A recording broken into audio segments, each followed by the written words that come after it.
자, 자명 스님이 들어오셨으니까 저희 법회를 정식으로 시작하도록 하겠습니다. 자명 스님, 이렇게 바쁘신 와중에 조인해 주셔서 감사합니다. 별 말씀을요. 예.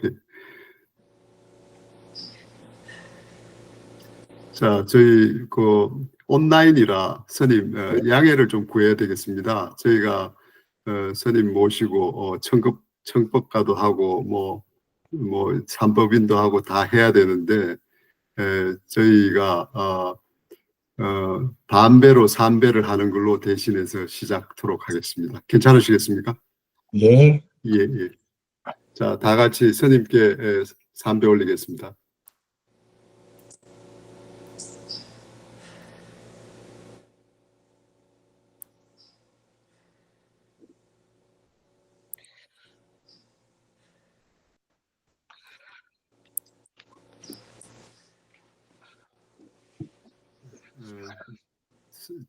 제가 온라인상으로 저희 수선의 선방에다가 스님 양력을 소개해드리고 말씀을 올렸습니다. 그래서 양력도 생략하고 저희 스님 오늘 귀한 법문 해주시기로 하셨는데 무문관에 대한 머릿말 기사도 공유를 했습니다. 그런데 제가 잠깐 말씀드린 대로 저희 수선에는 다양한 수행법을 가지고 하시고 계십니다. 그리고 간화선을 하시는 분도 있고 위파사나를 하시는 분도 계시고 연불선도 하시고 독경도 하시고 사경도 하시고 또 참선을 안 하시는 분들도 계시고 그래서 오늘 스님 법문 들으면서 좋은 동기부여가 되었으면 합니다. 스님, 저희가 잠깐 다들 소개를 해야 되나요? 안 그러면 법문을 시작하는 게 맞겠죠? 예, 소개하셔도 됩니다. 예. 저부터 소개할까요? 저는 이제 말씀을 하셨으니까 제가 자명 스님이라고 합니다. 예. 예, 그리고 이제 여러분들도 소개를 하셔도 되죠. 예. 그러면 뭐 이렇게 잠깐 인사를 하시겠습니까? 학상근사님, 저희 동부에서 한 2분 정도 계십니다. 예. 학상근사님. 네, 선생님 반갑습니다. 저는 동부에 있는 학산이라고 합니다. 반갑습니다. 저희 수선의 초대 멤버입니다. 저희가 만들 때 무구신보살님도 저희 초대 멤버. 예. 다로 이창석 거사님, 우리 자명스님이랑 동문이시고 우리 다로 거사님 1년 선배신데 다로 거사님. 네, 선생님 반갑습니다. 예, 반갑습니다. 예. 졸업한으로 못 뵀네요. 그 다음에 뉴욕에 계신 일심행 보살님.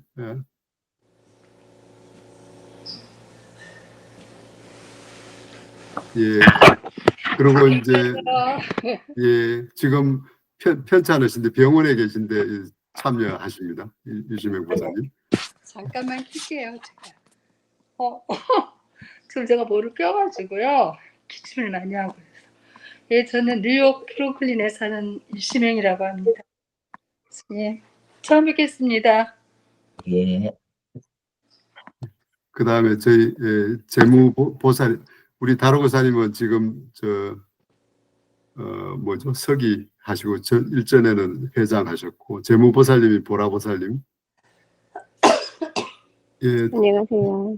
예, 청년 대표이신 오성진 거사님. 네, 안녕하세요. 오성진입니다. 스님 반갑습니다. 예. 그 다음에 여기 지한 거사님, 아까 조금 전에 말씀하신 스님하고 닮았다는 지한 거사님. 그 다음에 정호보살님 들어오셨죠? 예.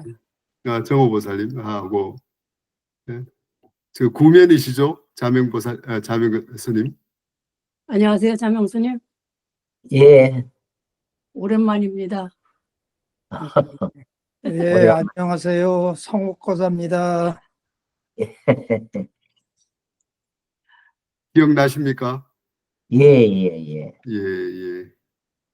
그 다음에 김원경 보살님, 우리 수선의 이사님이십니다. 안녕하세요. 반갑습니다. 예. 또 여러분이 계신데 제가 이 화면에 잘 안 보이네. 예. 자, 또 누가 계시네. 배경거사님, 예, 여기 세너스하는 박경이라고 합니다. 잘 부탁드립니다. 예. 그 다음에 백인경 보살님,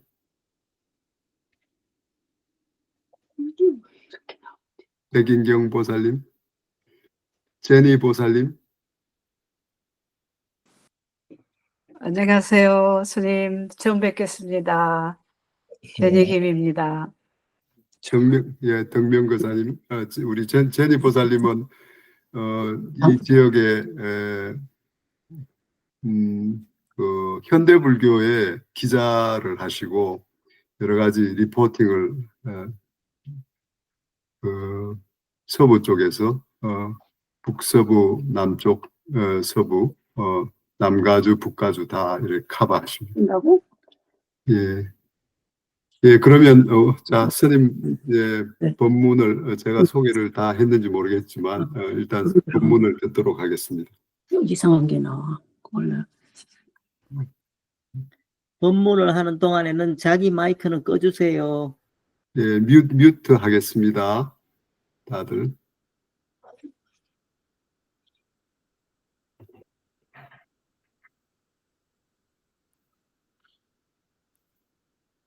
스님, 제가 이 법문을 레코드 하도록 하겠습니다.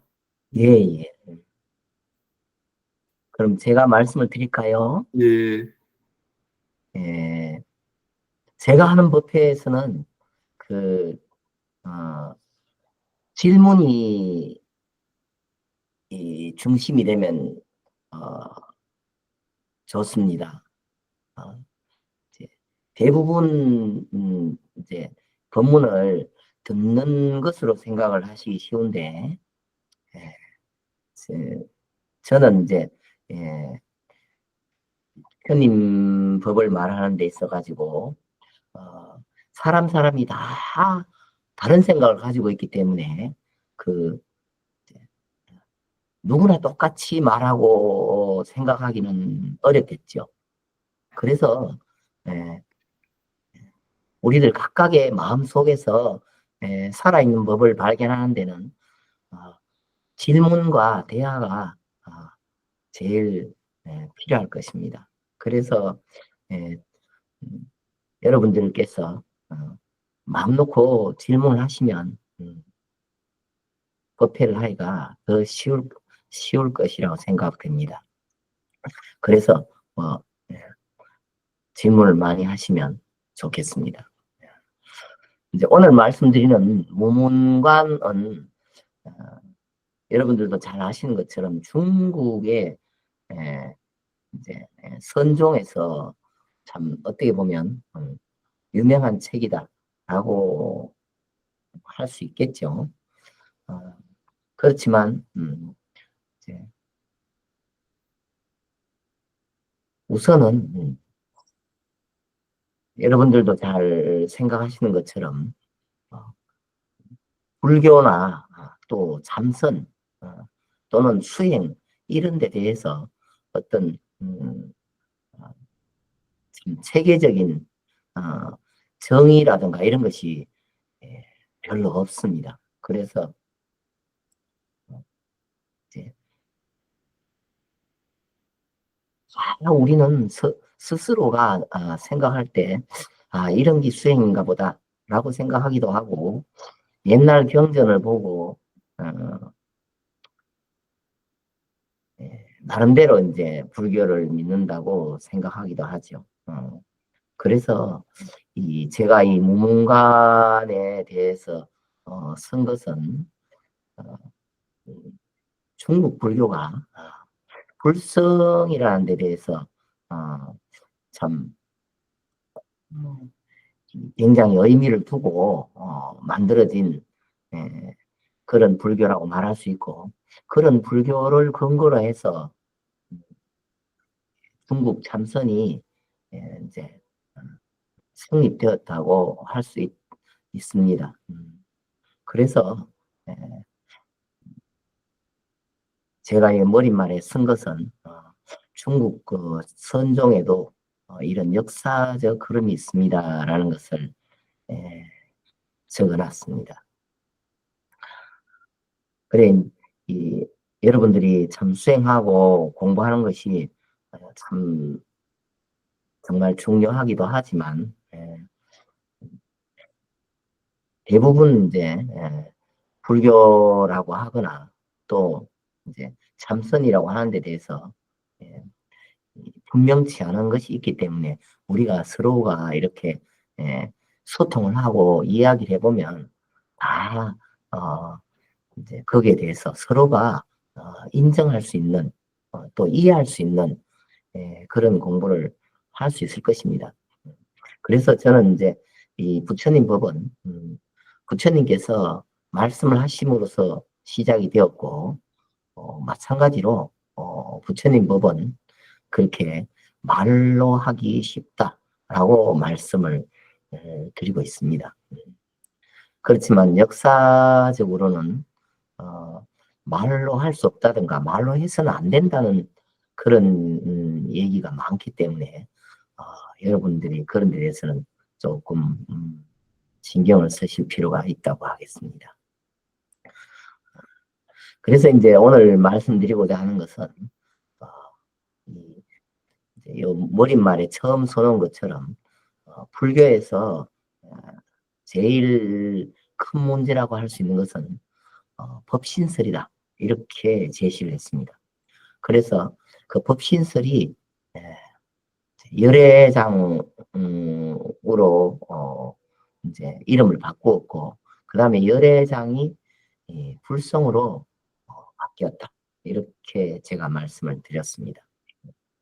그래서 법신이 왜 문제가 있는가라고 하는 것을 먼저 이야기를 할 수 있어야 우리가 그 중국 불교의 어떤 모습에 대해서 오해를 줄일 수가 있을 것입니다. 중국의 달마 스님부터 많은 분들이 정말 그 참선이라는 그런 수행으로 공부를 열심히 했지만 시작에서 그 불성이라는 것을 근거로 했기 때문에 그 방향은 좀 오해되는 면이 있다고 해야 될 것입니다. 그래서 우선은 그렇게 법신과 열애장과 불성이 하나의 같은 개념의 다른 이름이다 라고 말씀을 드렸습니다. 여기까지 질문이 있으신 분은 질문하시기 바랍니다.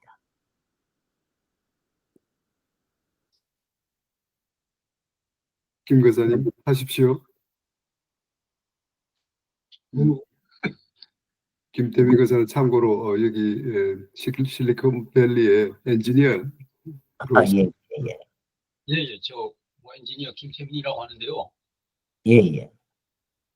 뭐 지금 얘기 풀어가는 중인 것 같은데 법신, 열애, 불성, 분별조차도 잘 못하는 상황이라서 그 걔가 왜 가야 되고, 오히려 지금 예를 들어서 그 깨달음을 논하자고 하면 깨달음을 바로 가는 방법은 없는지, 법신, 열애, 불성 이런 것 다 좀 파악을 해야지 또 갈 수 있는지, 그런 좀 막연한 질문을 해봤습니다.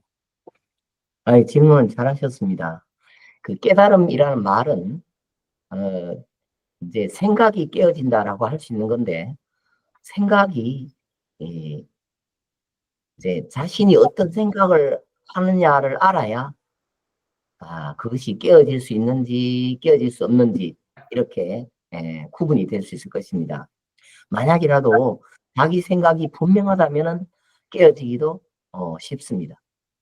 그런데 분명하지 않으면 깨어지기도 어렵습니다.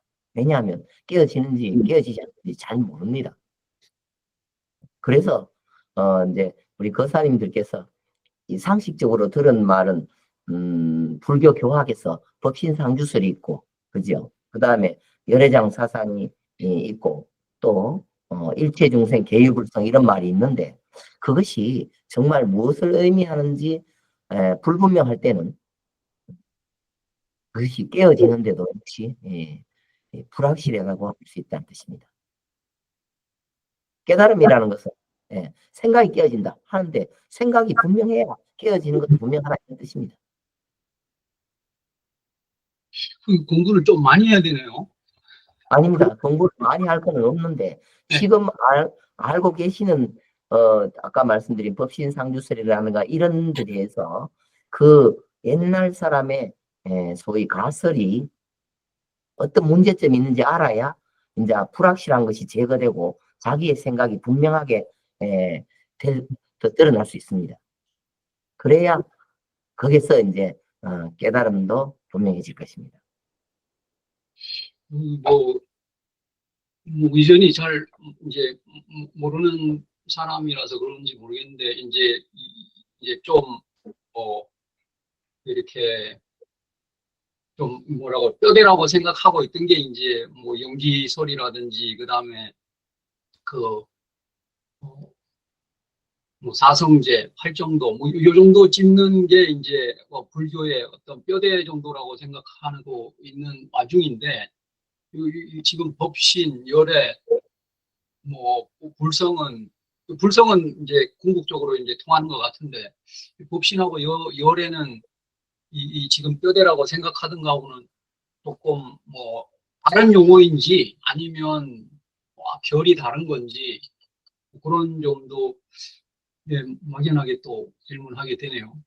네, 그렇죠. 그게 불성이란 말이 원래 이제 불자가 열애하고 같은 뜻이겠죠. 네. 그래서 불성은 열애성에서 온 개념입니다. 근데 열애성은 열애장에서 왔습니다. 열애장이 법신에서 왔던 것입니다. 그래서 그것은 다 연결된 용어입니다. 네, 알겠습니다. 예. 그래서 마치 우리가 이제 지구 뭐 옛날에 뭐 지구가 뭐 태양의 둘레를 돈다 뭐 그런 걸 주장할 때 보면은 여러 가지 다른 것까지 가설이 들어가 있었던 것처럼 마찬가지로 불교 사상 속에도 그렇게 법신이라는 것이 제시되면서 그 다음에 이제 그것이 역사적으로 뭐 한 2000년 내려오다 보면 불성이라는 어떻게 보면 굉장히 추상적인 개념이 아주 확실하게 자리 잡게 됐다는 것입니다. 그래서 이런 역사적 사실을 알아야 이거 우리가 불성에 대해서 오해하고 있는지 아닌지를 생각해 볼 수 있다는 것입니다. 우리가 생각하는 불성과 이제 교학적으로 말하는 불성이 꼭 같지 않을 수도 있다는 뜻입니다. 네. 네. 근데 뭐 일반적으로 어리석은 중생을 이렇게 생각을 한다고 하면 그 눈높이 교육 차원에서라도 뭐 아예 같은 말이면 뭐 불신이니 법신이니 열애니 이런 말 가져오는 것보다 그냥 불성을 쉽게 설명하고서 나머지 뭐 이렇게 법신이나 열애는 뭐 고급 과정이나 이런 데서 다루는 게 좋지 않겠나 하는 생각을 또 해보는데요. 그렇게 생각하셔도 되죠. 근데 이제 혹시 어떤 분이 불성에 대해서 물을 수 있어서 미리 짧게 말씀을 드린 것이고요. 네. 불성이라는 말 자체가 불성과 불성이 아닌 것을 구분하기가 어렵습니다. 혹시 거사님은 불성이 아닌 것에서 들어보신 적 있으세요? 불성도 잘 모르는데 제가 뭐 불성인지 불성이 아닌지 구분하는 게 이제 그 소위 말해서 그 제도권 교육에서 배운 어떤 그 틀에다가 집어넣으면 근데 또 틀에 잡아 넣어서 또 생기는 그 한계가 있는 것 같은데 그런 측면에서는 뭐 뭐 얼마든지 그 논의를 할 수 있는데 논의가 번잡해질까 봐 조심스럽습니다. 그 간단하게 얘기해서 이게 논의를 많이 하려고 하는 것이 아니라 구분할 수 있으면은 우리는 불성을 찾을 수가 있고 구분할 수 없으면은 불성을 찾을 수 없는 것입니다. 아주 간단합니다. 그렇죠. 이제 그거가 깨달음하고 거의 맞물린 것처럼 저희 인상을 받아가지고. 그렇죠. 예. 예, 그래서 처음부터 출발이 잘못되면은 딴 데로 갑니다. 예, 예. 예, 그래서 불성을 찾을 생각을 처음부터 하지 않는 게 공부하는데 쉽습니다. 훨씬 좋네요. 예, 간단합니다. 그런 것은. 고수들은 다 간단한다 그러는데 하수들은 내 뺑이 치고. 아니, 뭐, 그거, 불성과 불성을 구분할 수 없다는 걸 모르는 사람이 어디 있습니까? 왜냐하면 불성 아닌 것을 말한다는 사람은 아직까지 역사 속에 없습니다. 예. 예. 보겠습니다. 그러니까 우리가 사물을 구분한다는 것은, 불성 아닌 것이 있어야 불성을 말할 수 있고, 불성을 말할 수 있어야, 불성을 추구할 수 있지만, 불성은, 그렇게 구분될 수 있는 것도 아니고, 또, 이제 그것을 우리가 추구할 대상도 아니라는 뜻입니다. 추구할 수 있는 것이 아니라는 뜻입니다. 예. 그래요? 괜히 헛발질 많이 한 것 같은 느낌이 막 드는데요. 예, 그렇죠. 그러니까 불성이나 그런 걸 쳐다보는 것은 이제 자기를 바라보는데 장애가 됩니다.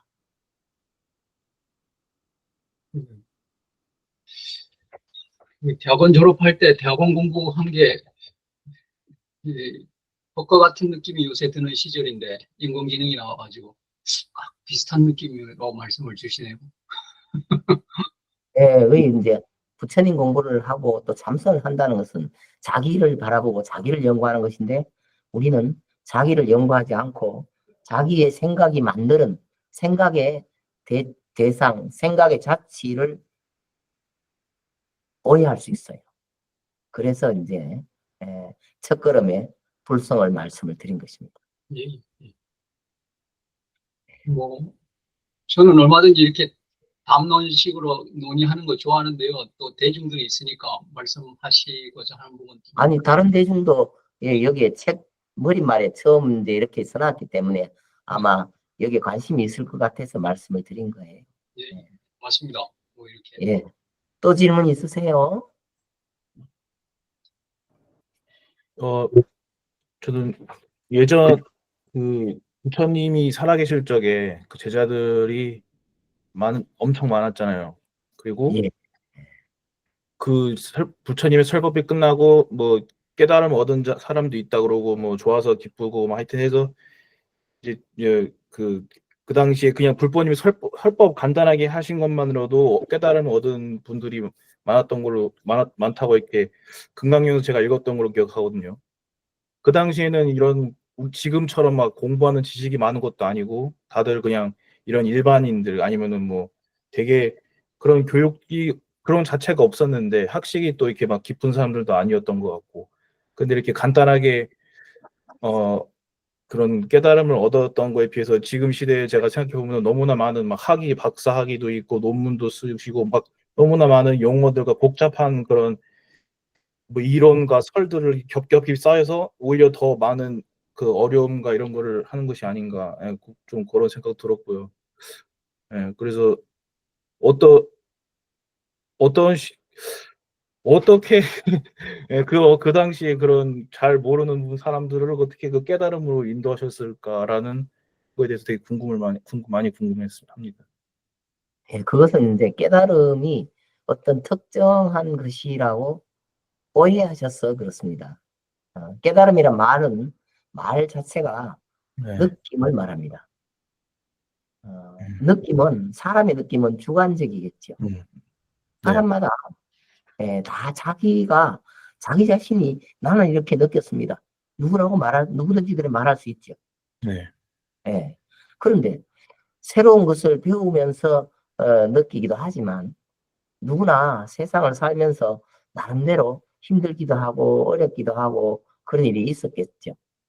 그래서 자신이 생각하는 자신의 생각 속에서 누구든지 자기의 생각의 변화를 느낄 수 있다는 것입니다. 부처님 법은 이렇게 논리적으로 무슨 얘기든지 어떤 생각이든지 그것을 변화시키고 뒤집어 볼 수 있도록 하기 때문에 뭐 깨닫고 느끼는 것은 이제 별 것이 아닌데 일상 다반사라고 할 수 있는데 후세에 이제 중국 스님들이 아주 불성에 관한 특별한 생각만 깨달음이라고 붙였기 때문에 오해를 받는 것입니다. 예. 그 부처님 시대 때는 불성이라는 용어가 없었습니다. 그렇기 때문에 그와 관련된 느낌 그런 것도 표현한 사람은 없었습니다. 스님, 저도 질문 하나 있습니다.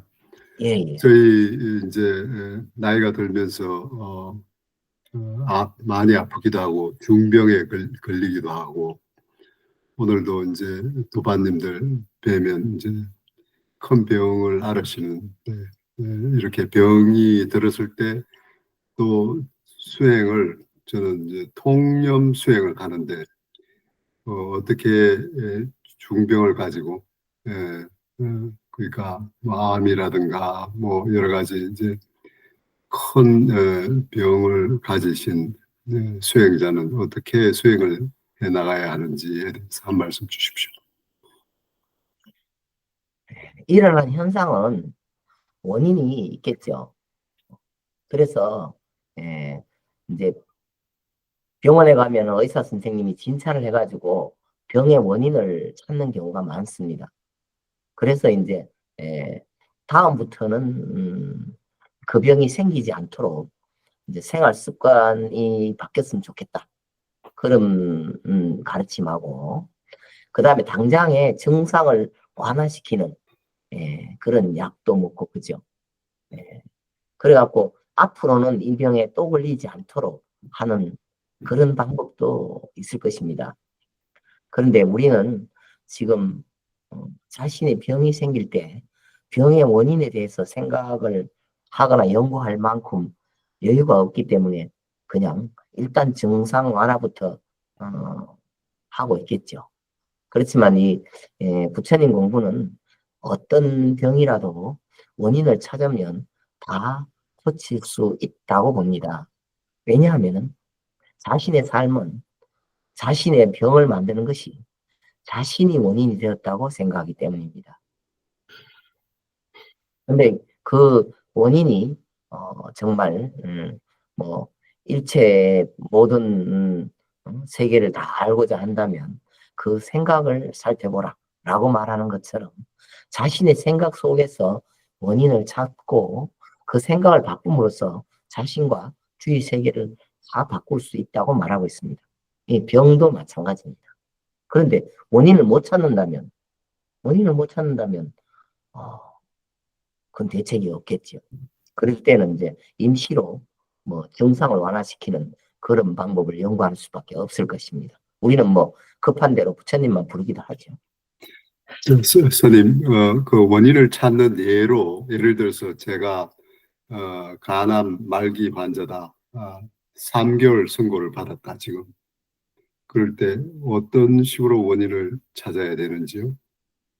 원인을 찾는 데 있어서 이제 우리가 환자가 오면 원인을 찾는데 의사 선생님이 진찰하는 거하고 환자 자신이 진찰하는 것은 같지 않을 것입니다.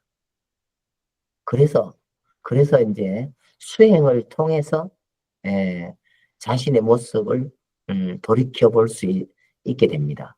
그런데 수행의 목적이 따로 있다면은 자신을 돌이켜 보기가 어려울 것입니다. 그래서 수행이라는 것이 딱 벽에 부딪힌 것처럼 딱 갈 길이 막혔을 때부터 자신이 보이게 된다고 보시면 됩니다. 그러니까 수행을 통해서 자신을 돌이켜 볼 수 있을 때 병의 원인을 찾기가 쉽다는 뜻입니다. 그렇지만 이제 이 간암이라든지 그런 큰 병을 앓으신 분은 그만큼 몸도 마음도 지쳤기 때문에 당장은 그렇게 우리가 하기가 어려울 것입니다. 일단은 증상을 완화시키는 쪽으로 먼저 하면서 수행을 할 수 있으면 좋겠지요. 그렇겠죠? 예. 말씀하신 거는 의학을 넘어서는 얘기인가요? 뭐 중생들이 뭐 믿을 데가 병원밖에 없을 것 같은데 병이 크게 걸리면 그게 이 자기 방식대로 사는 사람은 언제든지 자신의 방식에서는 이제 문제가 생겼기 때문에 병이 생긴 겁니다. 그런데 갈 길이 딱 막히면은 그때부터는 갈 수가 없으니까 자신을 돌이켜 보게 돼요. 그러면 어디에서 문제가 생겼는지 찾기가 쉽습니다. 수행이 없이 그냥 생각해 갖고는 자기 방식이라 해결책을 찾기가 거의 불가능에 가깝습니다. 근데 이제 뭐 이게 자꾸 뭐 트집을 잡는 것 같긴 한데 무슨 유전병이라든지 자기 개인이 어떻게 손쓸 수도 없거나 아니면 안다 그래도 해결 방법이 없는 그런 중병 같은 경우에는 얘기가 좀 다른 것 같기도 하고요. 그걸 옛날에 예. 그런 일이 있었습니다. 어떤 집에 있는 사람은 이제 요즘 소위 유전병처럼 그런 그 집안 대대로 병이 있는 사람이 있었어요. 그죠? 예. 그러니까 그 사람을 명주를 좀 연장시킨다는 입장에서 절에다 판다 그런 말을 했습니다. 말하자면 절에 갖다 놔버려요.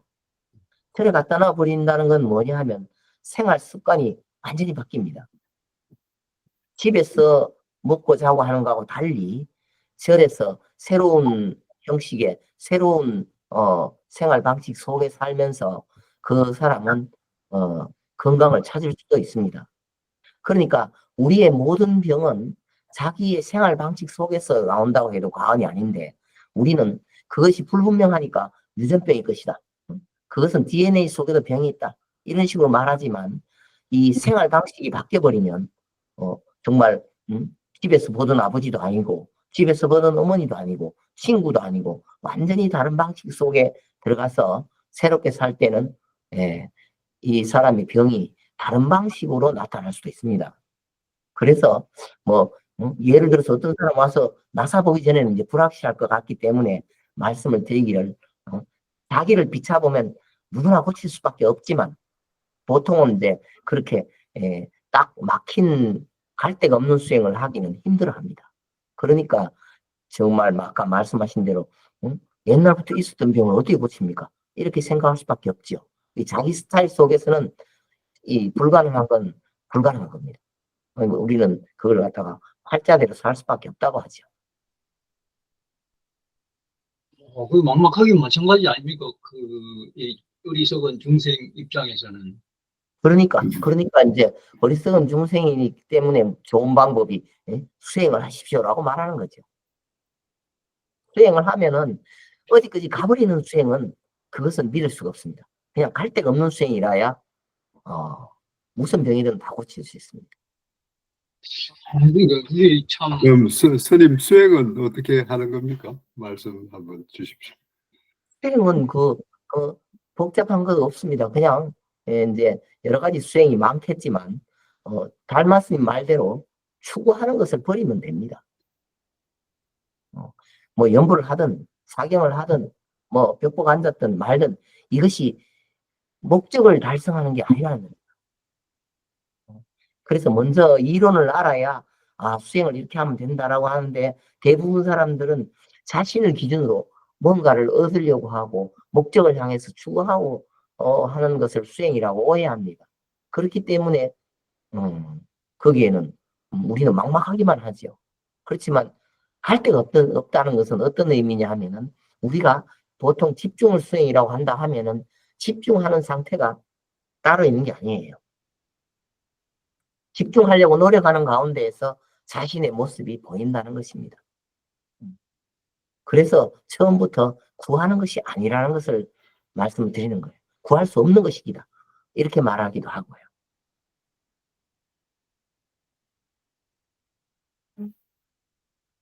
예를 들어서 말을 하자면 우리는 나를 기준으로 세상을 살아갑니다. 나를 기준으로 세상을 살아가는 사람은 가운데 끝, 가까운 것은 크게 보이고 못된 건 작게 보여요. 그거는 뭐냐 하면 우리가 나에게서부터 멀어질수록 점점 알 수 없어지고 불확실해지고 희미해진다는 뜻입니다. 그게 벽이라는 거죠.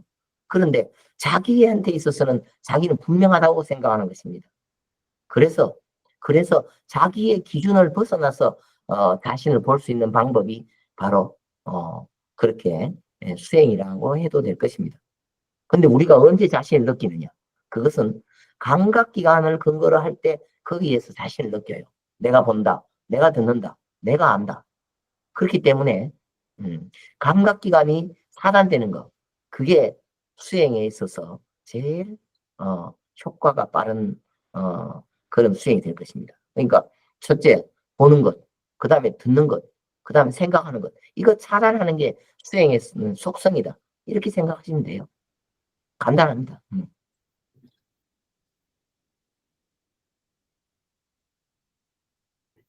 막 질문하셔도 돼요. 아무거나. 말만 간단한 것 같은데요. 눈 떠 있으면 눈 딱 감으면 됩니다. 뭐 얼마나 복잡한 것도 없어요. 예를 들어서 부처님을 왜 부르느냐? 딴 생각을 하니까 부처님을 부르는 거예요. 딴 생각할 때마다 부처님을 부르면 그걸 우리가 염불이라고 합니다. 굉장히 쉽잖아요. 갈 데가 없어요. 그냥 딴 생각으로 간다니까 잡아 당기는 거예요.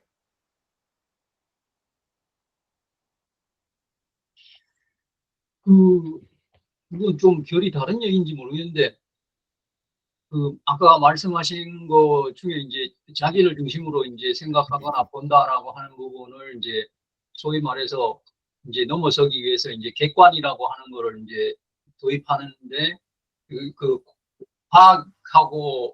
과학도 이제 뭐 궁극적으로 이제 절대적인 객관성 뭐 이런 걸 추구하는 측면인데, 스님의 솔루션은 과학하고는 완전히 다르거든요. 아니죠. 과학적 사고인데 그 대상을, 그리 출발점을 이 감각기관에서 출발하지 말하는 것입니다. 그러니까 지금- 개인적인 감각기관을 벗어나려고 하는 건 과학도 마찬가지인데. 아니요. 그 감각기관을 벗어나라는 것이 아니라 네. 지금 현재의 과학은 대부분 감각기관에서 시작된 것이라 해서 이제 객관화 시켜가지고 이렇게 하는데 네. 우리가 지금 얘기하는 것은 그것이 아니라 감각기관에서 이제 자신의 존재부터 시작해서 수행을 시작한다고 하기 때문에 감각기관에서 이제 일어나는 여러 가지 일에 대해서 이것은 감각기관에서 일어나는 일이라는 것을 이해하라는 것입니다. 따라가지 말라는 것입니다. 옛날 말로 하자면 끌려가지 말라는 거예요. 보는 데 끌려가고 듣는 데 끌려가고 이런 데 끌려가기 때문에 자신을 살피지 못하게 된다, 그런 뜻입니다. 또 말만 쉬운 것 같은데. 아니 뭐 어려운 거 있으면 질문해 보세요. 뭐 말만이 아니라 지금까지 그런 식으로 살아보지 않았을 뿐이어서 그래서 그렇습니다. 예를 들어서 말할 때 우리는 1 더하기 1은 2다. 이 말하면 누구나 들어도 그럴듯한 것처럼 마찬가지로 내가 나만의 입장에서 대상을 본다는 것은 나의 입장이다 이 말이에요. 그렇죠? 예. 그렇기 때문에 내가 보는 어떠한 것도 그것은 나의 시각에서 비롯되었다. 그거 설명해 보면 모르는 사람이 있습니까? 그러니까 그것은 일단 접어두고 얘기하는 거예요. 내 눈에 보이는 것은 나만의 세계다. 그렇기 때문에 남들이 보는 것과 다를 수밖에 없다. 그것을 먼저 이해하시라는 겁니다. 그러니까 그거를 이제 소위 말해서 과학이라는 데서도 인정을 하고서 이제 뭐 여기서 이제 무슨 좀 뭐 양자역학이나 이런 걸 이렇게 거론할 입장은 아닙니다만은 거기서도 이제 관찰자가 대상에 영향을 준다라고 하는 이제 그 내용을 이제 이미 현대 과학에서도 인지하고 뭐 인정을 하고 뭐 무슨 노벨상도 나오고 그러는 와중이니까 그건 이제 그 결을 같이 하는 부분이 있는 것 같은데 예, 과학으로 가면 그걸 이제 해결하기 위해서 뭐 번잡한 그 과학 장치를 가져오고 그래야 되는데, 그 스님은 그 인지하는 것만으로 이제 그 과학은 그 끝이 안 나고, 그래도 뭘 하려고 하는데, 그 그 인정하는, 이유가, 예. 예. 그 이유가 뭐냐 하면, 예. 과학은 관찰자를 자꾸 고정시키려고 그래요. 그렇죠. 그러니까 궁극적으로의 그 어떤 소망이랄까 믿음은 그 절대적인 객관성을 확보하려고 하는 거죠.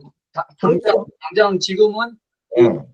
뭐 이렇게 뭐 양자역학적으로 한계가 있다는 건 뭐 현재 그냥 그 정도니까 뭐 그렇게 인정을 하고 넘어가지만, 그런 점을 이제 과학에서도 뭐 이렇게 봉착한 문제라서 이렇게 뭔가 그렇게 인정하고, 아, 과학은 이 정도밖에 안 되는구나, 뭐 이렇게 인정하는 수준이긴 한데요. 이제 솔루션이 있다고 하니까 또 귀가 솔깃해가지고. 솔루션이 있죠. 그러니까 그걸 갖고 단순하게 이제 내가 자신이 관찰자라고 생각하지 않고 그 대상을 갖고 연구하면 이거는 끝이 없단 말이에요. 네. 그래서 이 세상은 다 변하는 거거든요.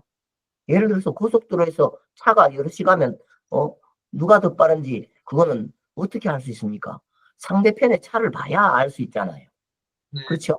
예. 그런 것처럼 나의 관찰자의 입장이 어떻게 형성되는지 알려면은 그 대상을 내가 고정시키면 나를 근거로 대상을 알 수 있는 것처럼 대상을 고정시키면 나를 알 수 있다는 것입니다. 아주 간단하잖아요. 그래서 그 대상을 어떻게 고정시킵니까? 그게 바로 원산철벽이란 말이에요. 딱 막으면은 예. 관찰자가 보여요. 그 아까 뭐 좀 재밌는 용어 같은데, 그게 뭐라고요? 관찰자가 우리는 관찰자와 대상을 갖고 그걸 갖다가 자기 입장에서 어디에 속한지 몰라요. 네. 그러면 관찰자라 하면서 관찰자를 자꾸 대상화 시킨단 말입니다. 네. 관찰자를 대상화 시키니까 끝이 없는 거예요. 왜냐하면 관찰자는 자꾸 뒤로 밀리고 대상이 또 있고 대상이 또 있고 이렇게 된단 말이에요.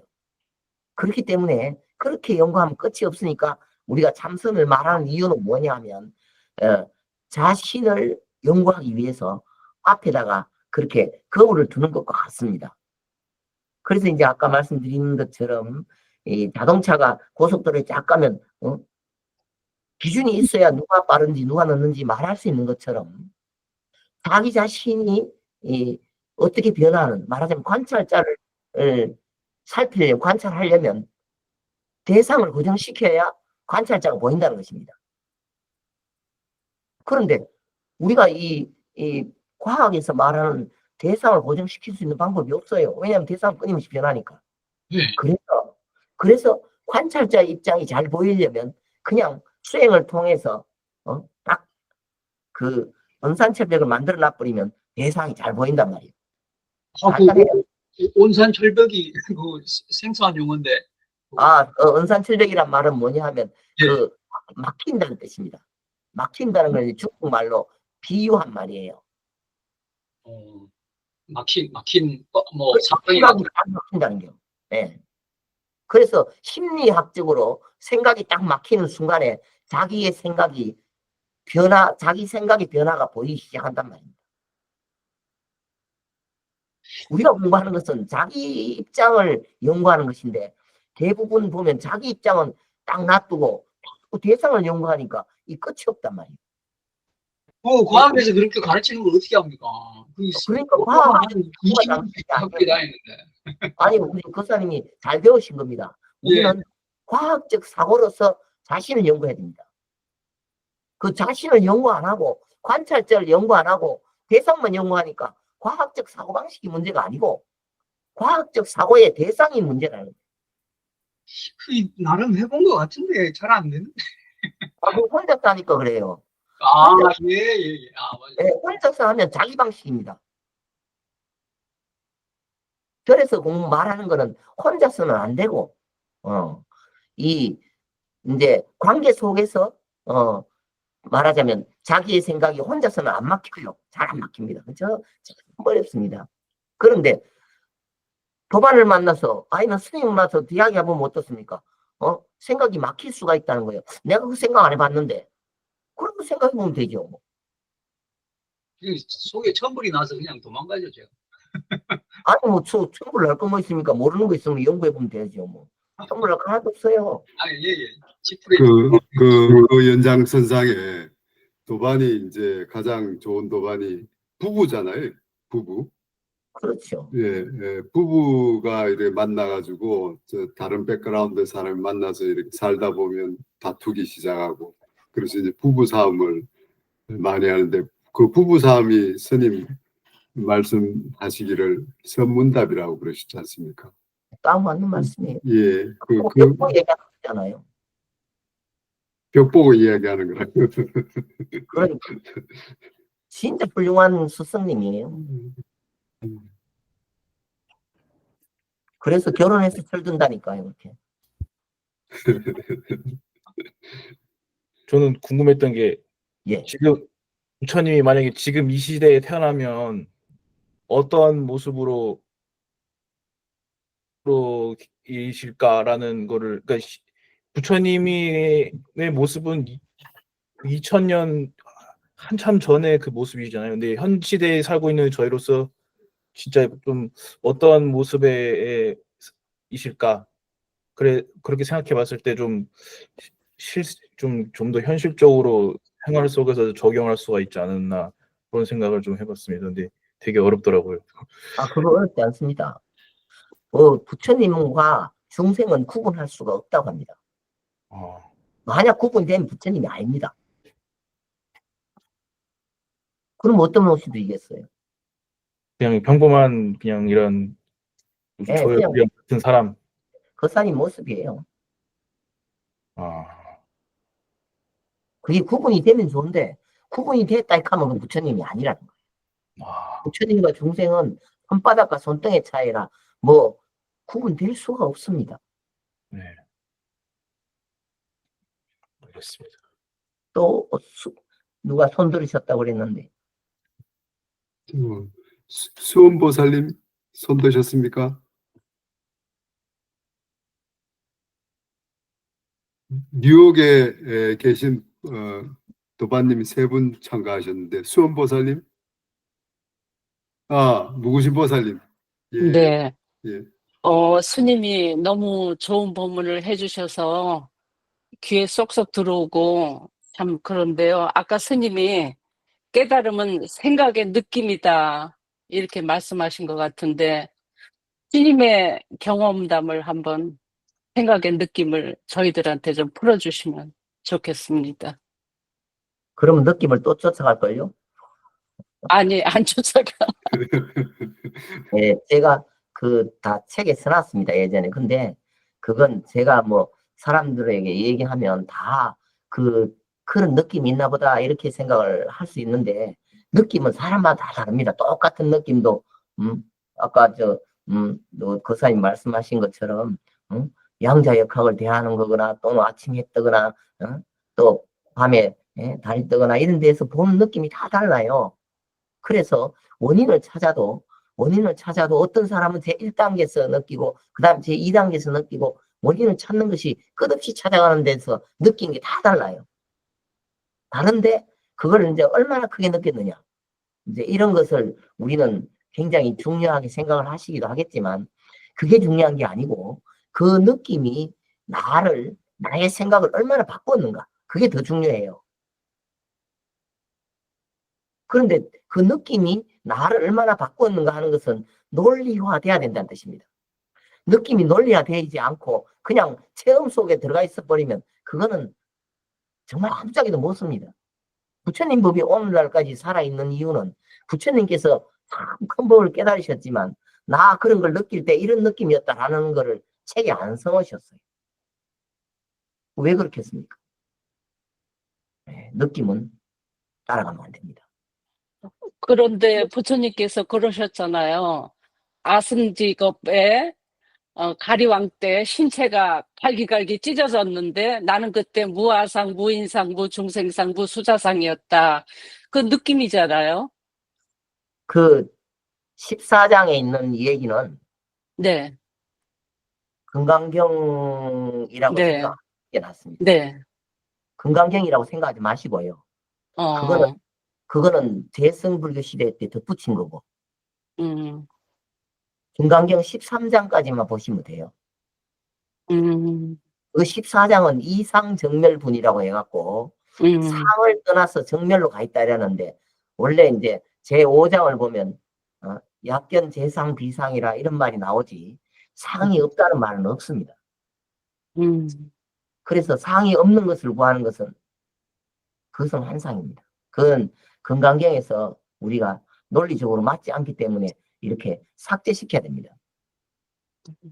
어떻게 사람이 느낌이 없을 수 있어요?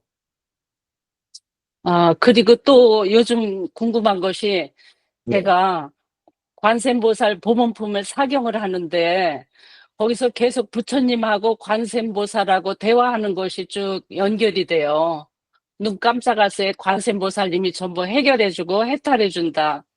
그거 스님은 어떻게 설명해 주실런지. 이 눈 깜빡할 새가 사람마다 다 달라요. 그걸 똑같다고 말 그대로 들으시면 안 됩니다. 관세음보살님은 이루어지지 않는 소원이 없는데 또 보지 예, 않는 모습이 없는데 문제는 네, 뭐냐 하면 내가 관세음보살님의 32영신 그게 다 내 스타일이라는 거예요. 내가 바뀌어야 된다는 뜻입니다. 네, 내가 바뀌면 그냥 해결되고 내가 안 바뀌면 해결 안 된다는 것입니다. 그렇죠. 예. 그 이제 관세음보살 보문품을 사람들이 야 추상적으로 생각해서 그렇지 우리의 마음의 모습, 생각의 모습으로 보면은 정말 관세음보살님의 그 32영신인가 36영신이 우리의 한 사람 한 사람한테 다 갖춰져 있는데 우리가 그런 것 같아요. 스스로 그걸 갖다가 별로 생각을 안 할 때 나는 이런 인간이야 하고 딱 한정적으로만 생각해요. 그러고는 말하고 싶지 않고 보고 싶지 않고 듣고 싶지 않을 때 그러면 이제 그 병을 고치기가 어렵다는 거예요. 예. 감사합니다.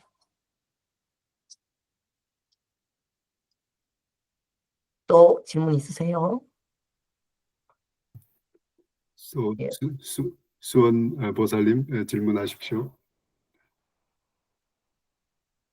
뮤트 네네. 돼 있습니다. 스님, 좋은 말씀 감사합니다. 저는 뉴저지에 살고 있고요. 그 스님이 생각하기에 신심이라는 게 뭐라고 생각하세요? 신심. 저는 그 부처님 앞에서 뭐 3000배, 1000배 하고 부처님 굉장히 받드는 그런 그 불자님들 보는데 저는 그 정도의 신심이 안 나거든요. 그래서 그 분들이 가진 신심이 뭔가 이런 게 가끔 궁금할 때가 있어요. 신심이라는 게요. 글자 그대로 믿는 마음입니다. 그런데 논리적 배경이 있는 신심이 있고 논리적 배경이 없는 신심이 있어요. 논리적 배경이 없으면 우리는 맹신이라고 그러잖아요. 그래서 부처님 법은 우리가 참선하는 것처럼 끝없이 의심하는 거라고 해도 과언이 아닙니다. 왜 의심하느냐? 다른 종교에서는 믿으라는데 그렇게 말하는데 사실은 의심하고 의심해서 끝없이 의심해갖고 더 이상 의심할 게 없으면 어떻게 되겠어요? 그러면 믿음이 생기는 건가요? 그렇겠죠. 근데 종교라는 게 일단 믿고 시작하는 게 아닌 건가요? 믿음이 그건 이제 있어야, 네. 그거는 종교는 심리 믿음에서 때문에 시작되는 게 아닌가요? 그건 사람의 심리를 몰라서 그래요. 사람을 믿으라고 하려면 그것은 어리석어진 지름길입니다. 그냥 의심하라 해야 됩니다. 끝없이 의심해갖고 도저히 의심할 수 없으면 제발 믿지 말라고 그래도 자꾸 믿는 마음이 나요. 그렇죠. 예. 우리가 왜 과학을 합니까? 여러분들이 다 의심이 되니까. 예, 과학이라는 것은 끝없이 의심해갖고 확실한 증거를 잡으면 그건 도저히 의심할 수가 없는 거예요. 네, 스님은 네. 지금 의심이 없는 단계신 거예요. 그죠? 저야 뭐든지 다 설명할 수 있으니까 의심이 없는 것이 아니고 네. 의심하면서 다시 증거를 찾는 거죠. 네. 우리는 다 변화합니다. 우리 박수원 보살님 마음도 저변 섞개일 거예요. 아침, 점심, 저녁 달라지거든요. 네네. 그런데 그걸 의심하지 않고 옆에서 우리 박수원 보살님은 끝이 믿을 수 있다. 그럼 어떻습니까? 속으로. 난 믿을 수 있는 인간이 아니야. 그럴걸요? 네네. 맞아요. 그럼요. 나 믿지 마. 큰일 나. 그럴 텐데 뭘 믿는다는 거예요? 자기도 못 믿으면서 누구를 믿어요? 그건 그러니까 옆에서 이렇게 막 신심으로 믿으시는 분들 보면 그렇게 타고나는 건가 싶기도 하고. 물어봐야 됩니다. 왜 네. 믿는? 물어보시면 그분이 환상에 젖어서 믿는지 아니면은 정말 논리를 가지고 믿는지 물어보시면 돼요. 안 물어보고 이렇게 껍데기만 보고 알 수가 없어요. 네, 자꾸 알겠습니다. 하는 게 그게 네네. 길입니다. 네, 알겠습니다. 감사합니다. 그 논리라는 말씀을 주시니까 듣기가 좋아서 이렇게 호응이 많이 되는데요. 이제 제가 그 논리를 좀 깊이 파가지고 이제 수리 논리라고 하는 것도 좀 공부를 했는데, 말하자면 논리도 논리에 한계가 있다고 이제 이미 밝혀져 있지 않습니까? 그러니까 뭐 역설 같은 경우는 뭐 이제 모순적이고 이미, 그러니까 우리가 말은 해도 비역설적인 게 있고, 뭐 소위 말해서 조금 이제 수학적으로 깊이 들어가면 이제 괴델이라는 이상한 수학자가 뭐 불안정성의 정리 뭐 이런 것까지 만들어 놓고서 뭐 논리도 끝장을 보면 그렇게 믿을 거는 못 된다. 뭐 이런 이제 함의가 들어가 있거든요. 그것은 논리가 부족한 논리라고 생각하지 않아서 그래요. 논리가 직선적이어야 할 필요는 없습니다.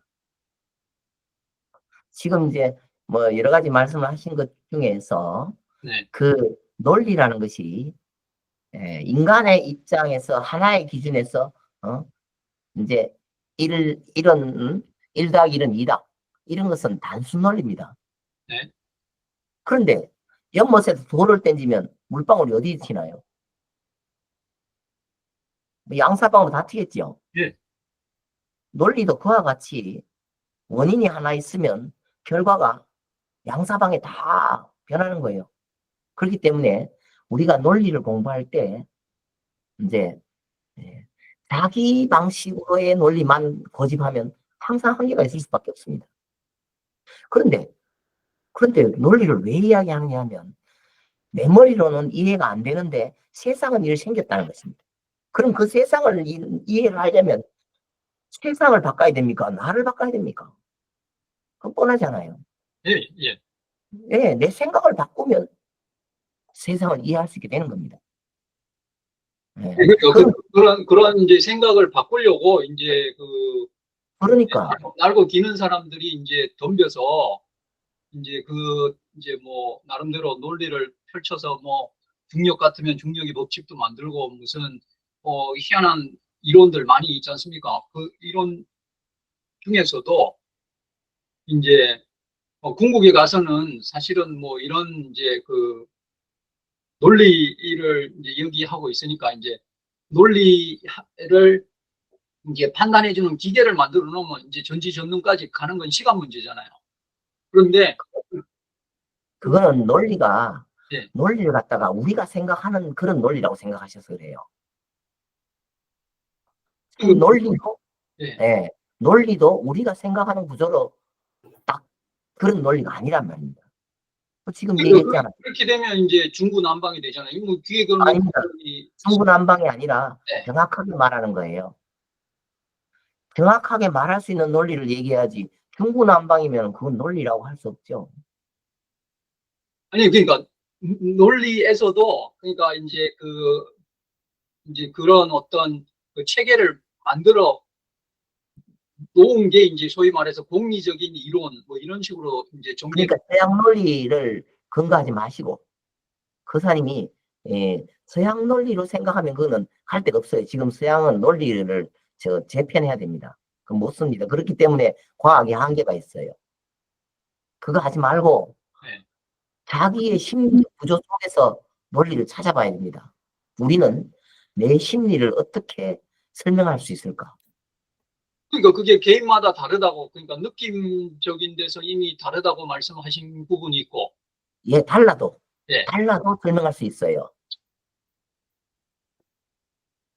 그게 그 주관적인 거하고 어떻게 구분할 수 있는지 또 애매한데. 그래서 이제 자기 자신의 마음을 살피면 이 세계의 모습을 알 수 있다라고 이제 화엄경에 나와 있는데, 그게 이제 자기 자신의 모습과 세계의 모습이 같은 논리로 이루어져 있다는 뜻입니다.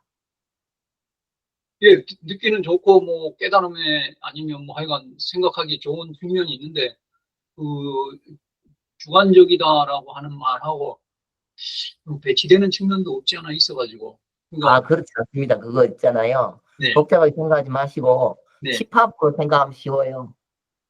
집합 지금 뭐 예. 집합 좋아하는데 계속 한번 논의해 보실까요? 집합론. 예, 집합으로 설명하면 참 설명하기가 쉽습니다. 네네, 좋습니다. 말씀 주시면 네. 됩니다. 그러니까 예를 들어서 말할 때 우리가 이제 일체를 설명해 보자 예. 라고 말하면 집합으로는 전체 집합을 말하잖아요. 예. 예. 그럴 때 이제 내가 없다 라는 말을 집합으로 어떻게 설명하죠? 내가 없다. 예.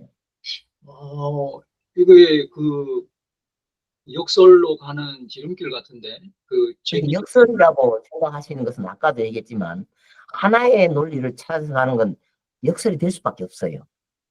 그래서 이제 집합이라고 말씀드리는 것은 이제 예를 들어서 제가 거사님 보고 가만히 서 있지 마세요 라고 얘기한다고 합시다. 네. 그럼 어떻게 할까요? 앉아 있으면 안 돼요? 그러면 앉아 있기도 하고 서 있기도 하고 다양한 것이 가만히 있는 사람은 이 세상에 없습니다. 가만히 있지 마라. 예. 예, 우리 존재 자체가 가만히 있질 않아요.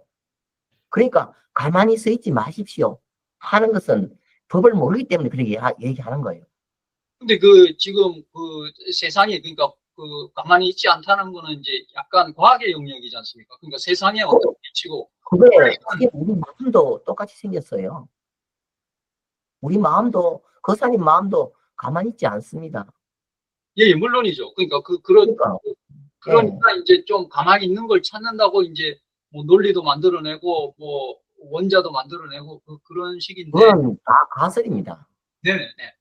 예, 우리는 그 서양 방식으로 가설을 잡아놓고 찾아보고 이해하는 게 아니고 네. 원리를 생각하는 거예요. 그래서 이제 집합을 집합으로 한번 다시 말씀. 그러니까 집합을 말씀드리는 이유는 뭐냐 하면 이제 내가 이제 가만히 있지 말자, 가만히 있어서는 안 된다, 또는 이런 것을 설명할 때 반대로 설명하는 여집합으로 설명한단 말이에요. 전체 집합인데 여집합이 전체 집합 속에서 여집합으로 설명한단 말이에요. 예전의 논리로 말하자면 이제 내가 가만히 있는 것 하나의 개체로 딱 설명을 하려고 하는데 그 개체로 설명을 안 하고 집합 속에서 이 개체가 아니다 라고 설명을 하는 거예요. 그게 그 제일 제가 그 어려워하는 부분이에요. 그러니까 서양학문은 여집합으로 설명 안 하고 그 집합 자체를 규정하려고 노력하는데, 그래버리면 본인의 위치가 어떻게 됩니까? 나는 어디 있습니까? 이 참선의 특징은 뭐냐 하면 항상 내가 내 입장이, 내 위치가 내가 어디 있냐가 참선의 문제예요. 그게 수행입니다. 참선 수행의 특징입니다. 여집합으로 말하는 이유도 뭐냐 하면 내가 그때 어디 있는가에 따라 설명을 하려니까 방법이 없기 때문에 나 말고 이렇게 설명하니까 여집합을 얘기하는 거예요. 그런데 그걸 가지고 지금 논리적으로 말할 때 나 빼고 이렇게 얘기하면 옛날 그 모든 논리가 그렇게 생겼습니다. 나 빼고. 지금 이제 거사님이 다른 수행하는 사람 예를 들어서 말할 때 뭐 나는 슬프다 이렇게 하면은 나는 여기 있고 슬프면 저기 있다 이렇게 말하는 사람이 있어요. 그런 말 들어봤습니까? 재밌는 말이네요. 재밌는 말이 아니라 우리 심리 구조가 그렇게 생겼어요. 우리 심리라는 것은 막 변하는데 내가 슬픔을 느꼈다는 건 이미 슬픔 밖에 있다는 뜻입니다. 그건 우리의 이 심리적 구조를 자세히 살펴보면 그 반대할 수 있는 얘기가 아니에요. 재밌는 말이 아닙니다. 그냥 현실입니다. 우리 사고 구조가 그렇게 생겼단 말입니다. 끊임없이 흘러가는 강물처럼. 그러니까 내가 슬프다라는 것은 나는 여기 있고 슬픔 저기 있다. 이렇게 말한단 말이에요. 왜냐하면 우리 생각이 끊임없이 흘러가니까. 그러면 내 모습은 어떻겠습니까? 내 모습도 계속 변하겠지요. 거사님, 세포가 뭐 몇 분 만에 다 죽고 새로 살아난다는 거 알잖아요. 그러니까 제가 생각하는 논리의 영역이 아니고 그건 과학의 영역 같은데 이제 저는 글쎄, 과학하고 논리가 똑같은 거예요. 그거 다르게 생각하지 마시고 그냥 막 같이 섞어도 되는데 문제는 뭐냐 하면 내가 생각할 때 내 생각도 끊임없이 변하고 내 몸도 끊임없이 변하고 그렇죠? 그렇게 생각하시죠? 예, 예, 예. 그러면 나는 무엇을 근거로 세상을 파악한단 말이요? 나는 여기 있다. 나는 여기 있다. 문은 저기 있다. 예? 부처님은 저기 계신다. 라고 말하는 나는 무엇을 기준으로 하죠? 계속 변한다니. 그래서 관찰자가 계속 변할 때 이 세계의 모습이 어떻게 변하는 거를 가지고 이제 설명하는데 그걸 관찰자를 먼저 연구를 안 하니까 이제 자꾸 심리적인 면을 들어가지고 관찰자를 먼저 생각해 보십시오라고 하는 것이고 관찰자는 머물러 있지 않다고 하는 것이고 관찰자는 하나의 모습이 아니라고 하는 것이고 이게 말하고 싶어 하는 게 아니에요. 그러니까 그게 아니라고 하는 거에 뭐 절박하면 알겠는데 그게 기다는 말이 아니니까 그 사실 이렇게 저 같은 사람이나 중생들은 진짜 잡아내기가 쉽지가 않아서. 그거는 이제 대상이 정해져 있지 않기 때문에 불확실한 거예요. 그러니까요. 대상이 정해졌다는 말은 어떤 뜻이냐 하면 내가 고통이 있을 때는 그런 말들이 알아듣기 쉽습니다. 왜냐하면 고통을 해결하려는 목적이 있기 때문에. 그런데 고통을 해결하려는 목적이 없을 때는 그런 말이 나무나라 얘기처럼 들려요. 왜냐하면 나하고 상관이 없으니까. 부처님 법이라는 거는 그냥 우리의 생각의 이면을 얘기하는 것 뿐입니다. 내가 생각하지 않았던 생각을 얘기하면 마치 아픈 사람이 낫는 것처럼 원래 그 자리요. 그런데 그걸 새로운 정보를 얻는 거라고 생각하면 정말 헷갈립니다. 무슨 소린지. 지금 거사님이 접근 방식이 잘못됐기 때문에 이제 부처님께서는 그래 말씀하십니다. 자신의 고통을 연구하세요. 고통을 연구하면은 이해하기가 쉽고 그냥 만병통치약을 구하면 그거는 불가능합니다. 그러니까 그게 답답한 거요. 한 20년 동안 학교에서 죽을 똥 살 똥 그거 했는데 뛰어가지고. 김 교사님 한번 잘 생각해 보시고 또 다른 도반님들 질문 있으면 질문 있으면 말씀하십시오. 서린 교사님.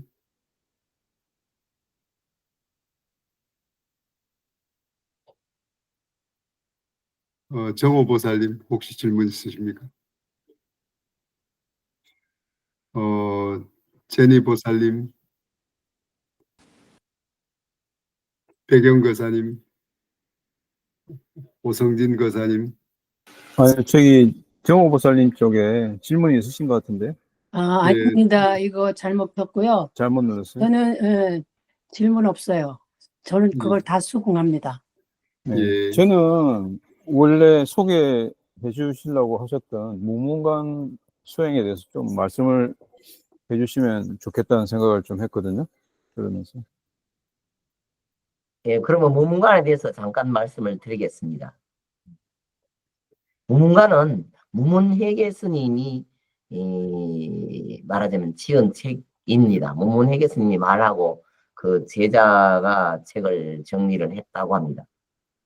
그것은 이제 문문회계 스님의 어떤 경험상으로 이제 지난 여러 선배들의 몇 가지 화두나 이런 문제점 이런 것들을 48가지를 들어가지고 부학들에게 이렇게 이야기해 보니까 의심도 잘 생기고 공부가 잘 되더라.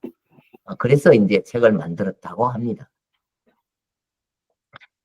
그런데 이제 이거 책을 읽을 때 이제 주의해야 될 일이 뭐냐면 이 책이 중국 조사선의 형식을 따르다 보니까 그 배경에 불성이라는 것을 미리 이렇게 가설을 했다는 것입니다. 가설했다는 것은 미리 이제 그런 불성을 딱 바탕에 깔고 만들어진 내용이라는 뜻입니다. 그래서 여러분들이 이 모문관을 읽을 때 이것이 불성을 배경에 깔고 만들어진 책이라는 것을 생각을 안 하신다면 오해를 할 소지가 굉장히 많습니다. 그래가지고 할 수 없이 지금 모문관 얘기하기에 앞서가지고 참선이라든가 불교라든가 또 깨달음이라든가 여러 가지 말씀을 드리게 됐습니다. 그래서 모문관 자체는 읽어보시면 누구나 다 자기 방식대로 연구도 하고 생각도 합니다만 이제 중국 조사선의 특징이 이렇게 불성에서 시작해 갖고 그 다음에 그 불성에서 시작한 그런 문화가 이제 격예라는 형식을 띠게 됩니다. 그 과정에 대한 이해가 없으면 모문관은 신비적이기도 하겠지만 재밌기도 하고 또 어떨 때는 문제도 많지만 거사님들이 무엇을 구하시느냐에 따라서 모문관이 다르게 보일 수도 있습니다. 그렇지만 이제 제가 말씀드리는 것은 모문관이 권장할 만한 책은 아니다 그런 입장입니다. 그렇다 하더라도 어쨌든 우리가 모문관을 분석해 갖고 옛날 스님들의 뜻을 이해하는 것은 별로 나쁘지는 않을 것입니다.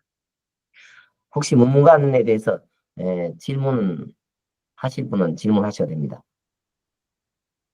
오늘은 개요에 대해서 다 말씀을 드려도 될 것입니다. 원래 계획은 모문관 개요에 대해서 말씀드리는 것이 원래 계획이었습니다. 혹시 질문 있으세요?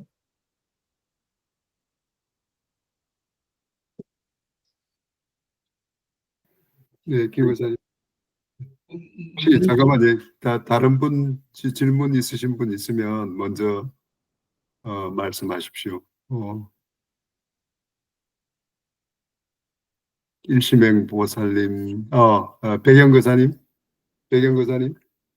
예. 제가 지금 집에서 꾸준히 거기 참선을 열심히 하고 있거든요. 근데 매일 하루에 아침에 1시간, 저녁에 1시간, 저녁에 1시간 한지 한 3년 돼 가는데, 그럼으로써 지금 사상제부터 다 이해하겠고, 내 자아가 없다는 무아 자체도 이해하겠고, 그리고 모든 게 변한다는 걸 이해하는데, 어쩔 때는 이게 내가 진짜 스님처럼 된 것 같기도 하고, 근데 이게 언제까지 이렇게 계속 해야 될지, 어떻게 이 길을 갖다 언제까지 나가야 될지, 이게 좀 궁금한데, 스님 그 생각에서는 제가 지금부터 어떻게 나가야 될지 그 길 좀 가르쳐 주셨으면 감사하겠습니다. 예, 지금 잘못 이해하고 있었다고 보셔야 돼요. 예. 그러니까 내가 없다는 말은 그 맞는 말이 아닙니다. 아니, 그 무아를 얘기한 거죠. 무아 자체를 갖다가 얘기한 거죠, 지금. 무아라는 말은 이제 교학적으로도 맞는 말이 아닙니다. 무아라는 말을 쓰지 않고 요즘은 비아라는 말을 쓰는 사람도 있습니다. 왜 그러냐 하면은 중론에 보면 팔불중도라고 있어요. 팔불중도라는 것은 있다, 없다, 좋다, 나쁘다. 이거는 아니라는 것입니다. 마찬가지로 아도 없다, 있다, 둘 다 맞는 말이 아닙니다. 그렇기 때문에 이 불교에서 무아를 말한다고 생각을 하신다면 그것은 고치는 게 낫습니다. 우리는 계속 노력해서 어떤 목적을 향해서 가는 것이 아닙니다.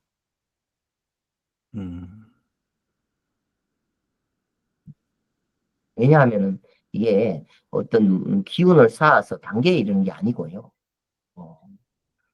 그냥 자신의 마음 속에 있는 병을 고치는 것이 이 부처님의 가르침이고 또 참선이고 상담인데, 이제 이 책을 읽다 보면 오해를 해가지고 막 이제 목적을 향해서 달려가기가 쉽습니다.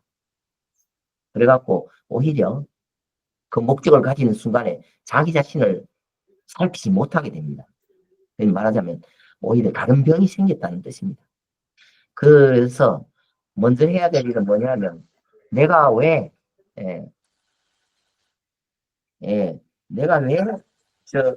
이런 참선을 하고 싶어 하는지 그것을 먼저 연구할 필요가 있습니다.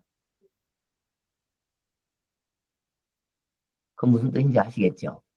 그냥 제가 길을 꾸준히 가고 있는데, 그러니까 제가 행복하기 위해서 길을 꾸준히 가고 있는데, 그걸 갖다가 부처님이 길을 가고 있는데, 거기서 또 어떻게 더 가야 될지 법도 알겠고 다 이해는 하겠는데 어떻게 더 가야 될지 모르겠으니까. 그러니까 그 부처님 공부는 가는 거를 말하지 않고 가지 말라고 합니다. 그런데 가시는 이유는 뭐냐 하면은 그 행복이라는 것이 무엇인지 불분명하기 때문에 그렇습니다. 지금이 행복한 사람은 아무 데나 안 갑니다. 근데 지금 불편하면 어디로 가야 됩니다. 그래서 가려고 하지 마시고 지금 불편한 것이 뭔지 연구하셔야 됩니다.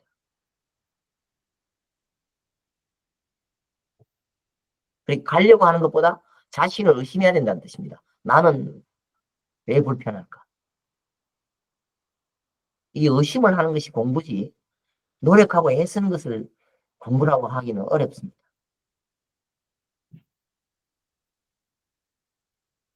우리 교사님은 뭐가 불편하다고 말씀하실 수 있으세요?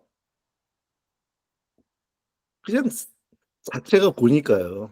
그 자체가 고를 갖다가 가는 길이니까, 사성제를 갖다 가는 길이기 때문에 고기 때문에 모든 삶 자체가 고하니까, 삶 자체가 고이니까 그 자체를 갖다가 벗어나가기 위해서 제가 부처님 길을 가는 거고요. 첫째, 그 길을 가기 때문에 계속 가는 길을 갖다 가는 거고. 그건 오해입니다. 오해. 부처님 법에서 고통을 벗어나라 라는 것이 아니라 고통을 연구한다는 것이지, 고통이란 무엇인가라고 말할 수 있어야 되는 것입니다. 그것을 고통이니까 딱 고정시켜 놓고 벗어나야 되겠다.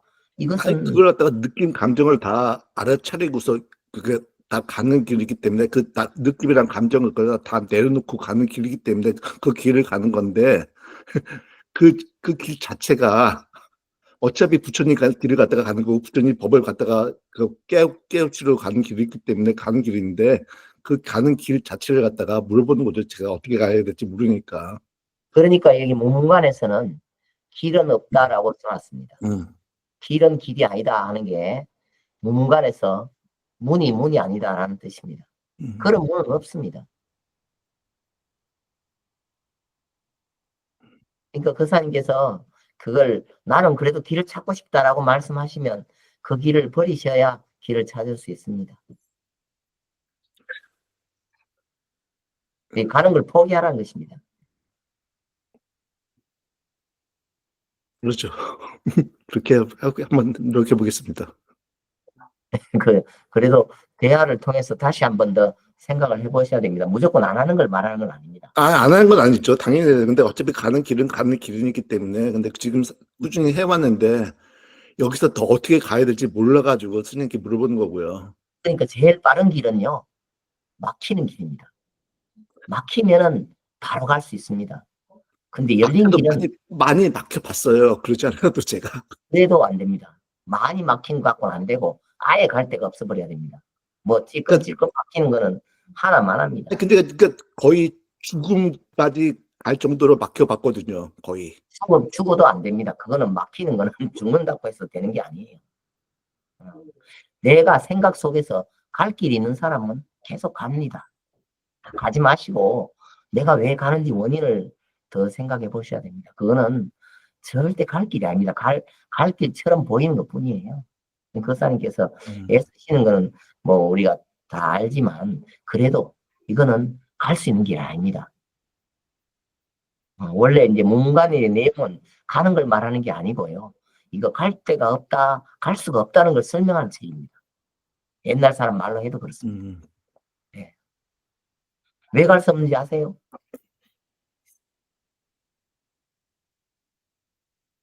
왜 갈 수 없냐 하면 이 문간에서는 길이라는 것이 우리가 생각하는 게 아니라는 뜻입니다. 그런 거 아닙니다.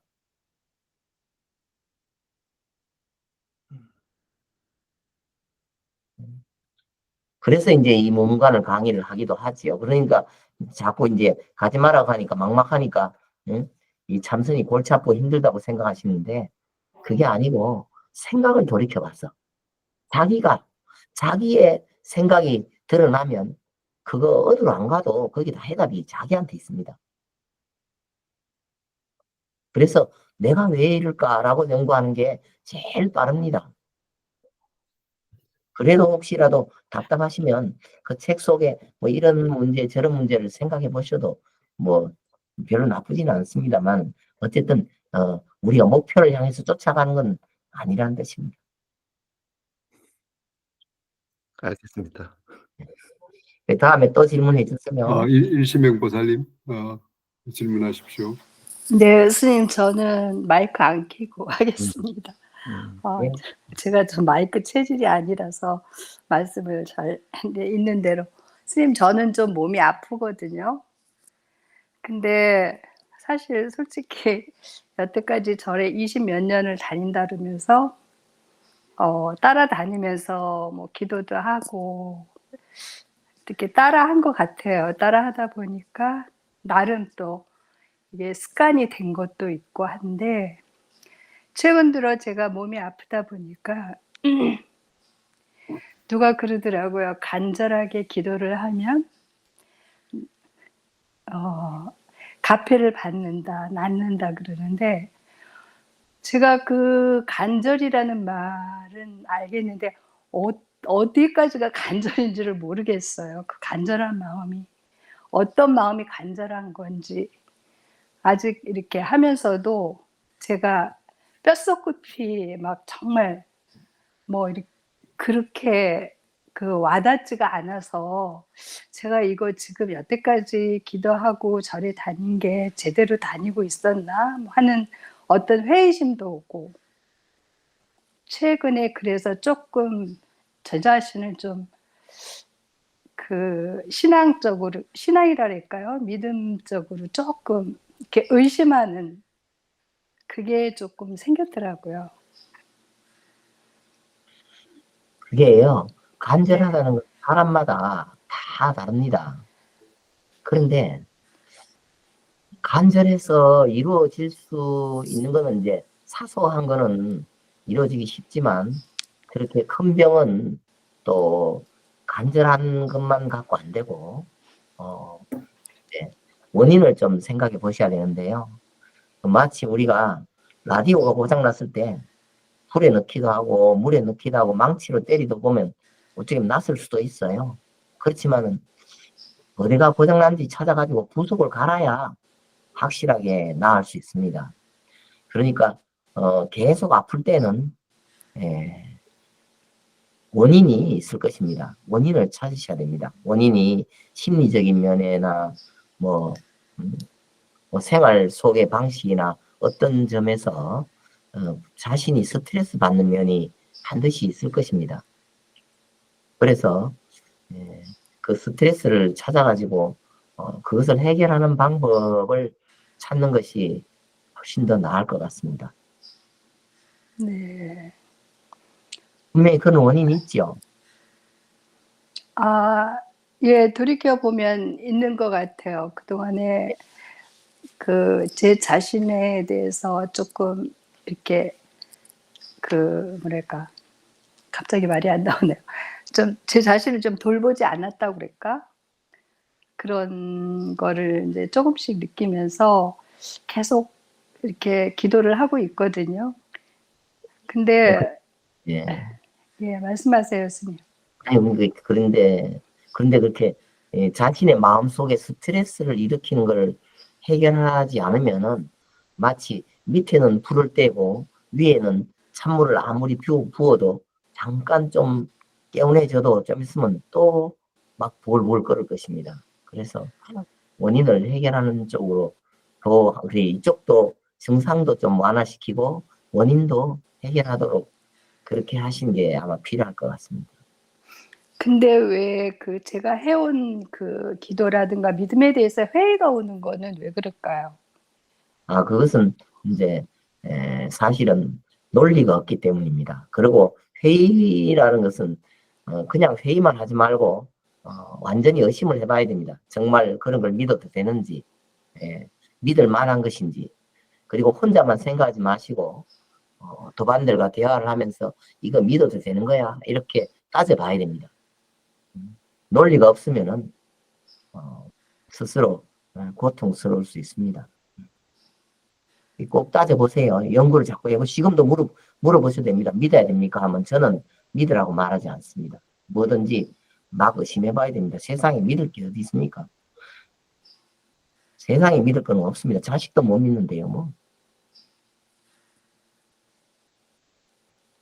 그렇겠죠? 네.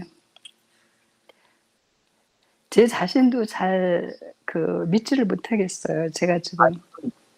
그래서 지금 잘 생각해 보시면 정말 내가 나를 믿을 수 없다라고 생각한다면 정말 믿는 것은 무엇인지 또 생각해 보셔야 돼요. 그냥 믿을 수 없다라고 하는 그 말만 믿어서는 안 돼요. 막 따져봐야 됩니다.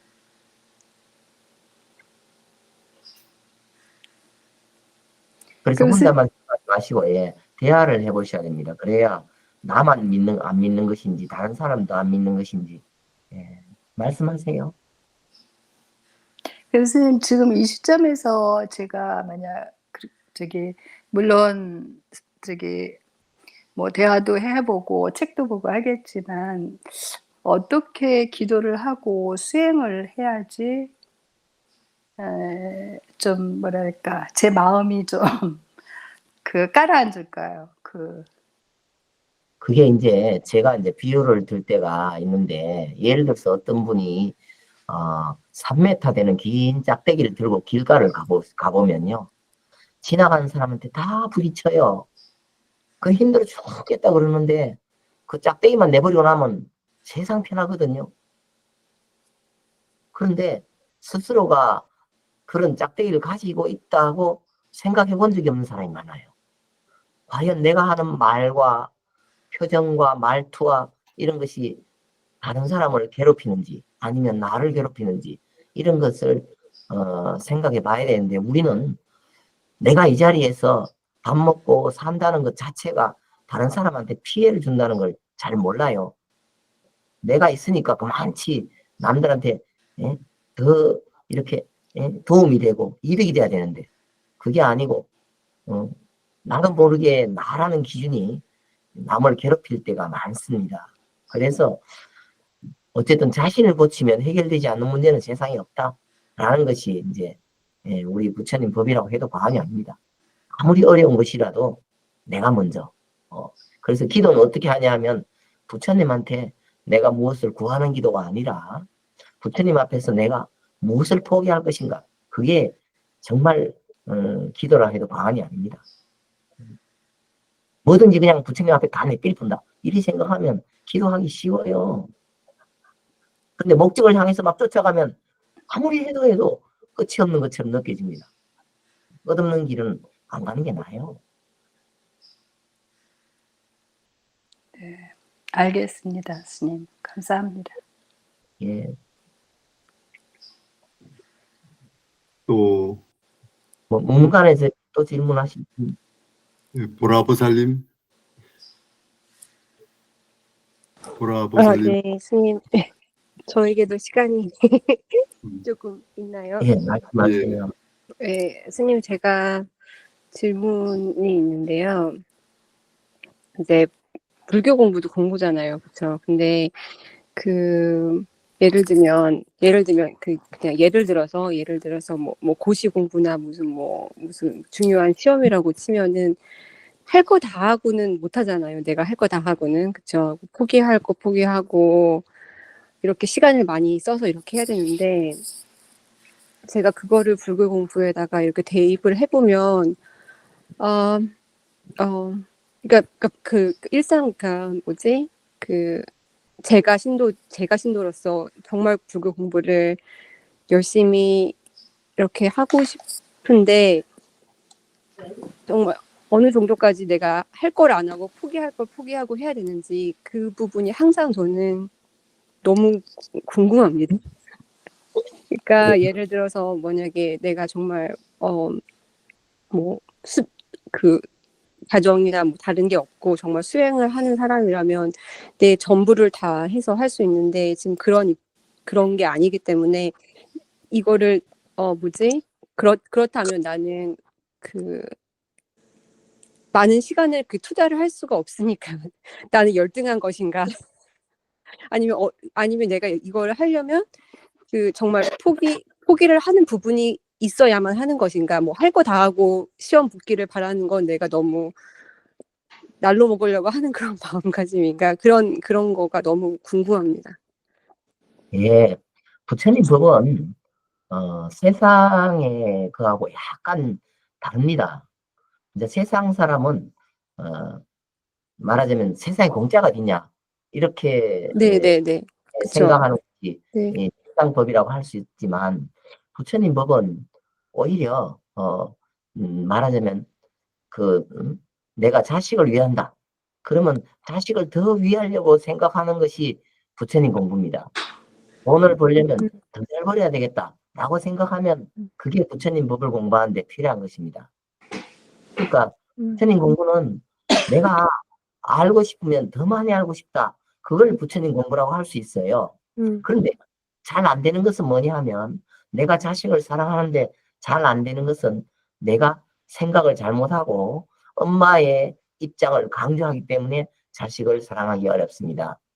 그런 것처럼 자신을 변화시키는 방법으로서 세상에 어떤 일이라도 내가 원하는 것을 한다면은 거기는 다 부처님 공부가 있습니다.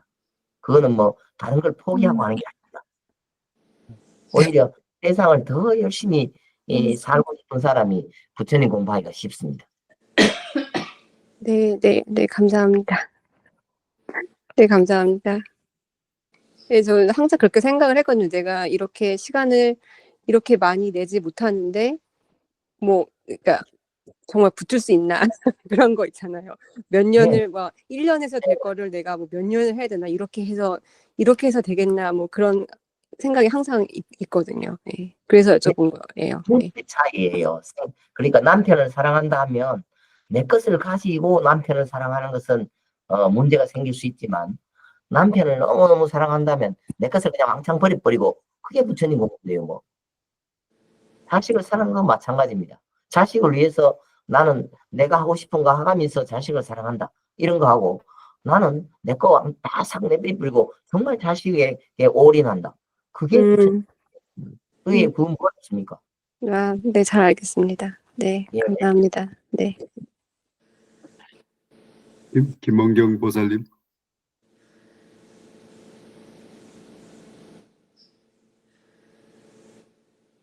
반야지 보살님.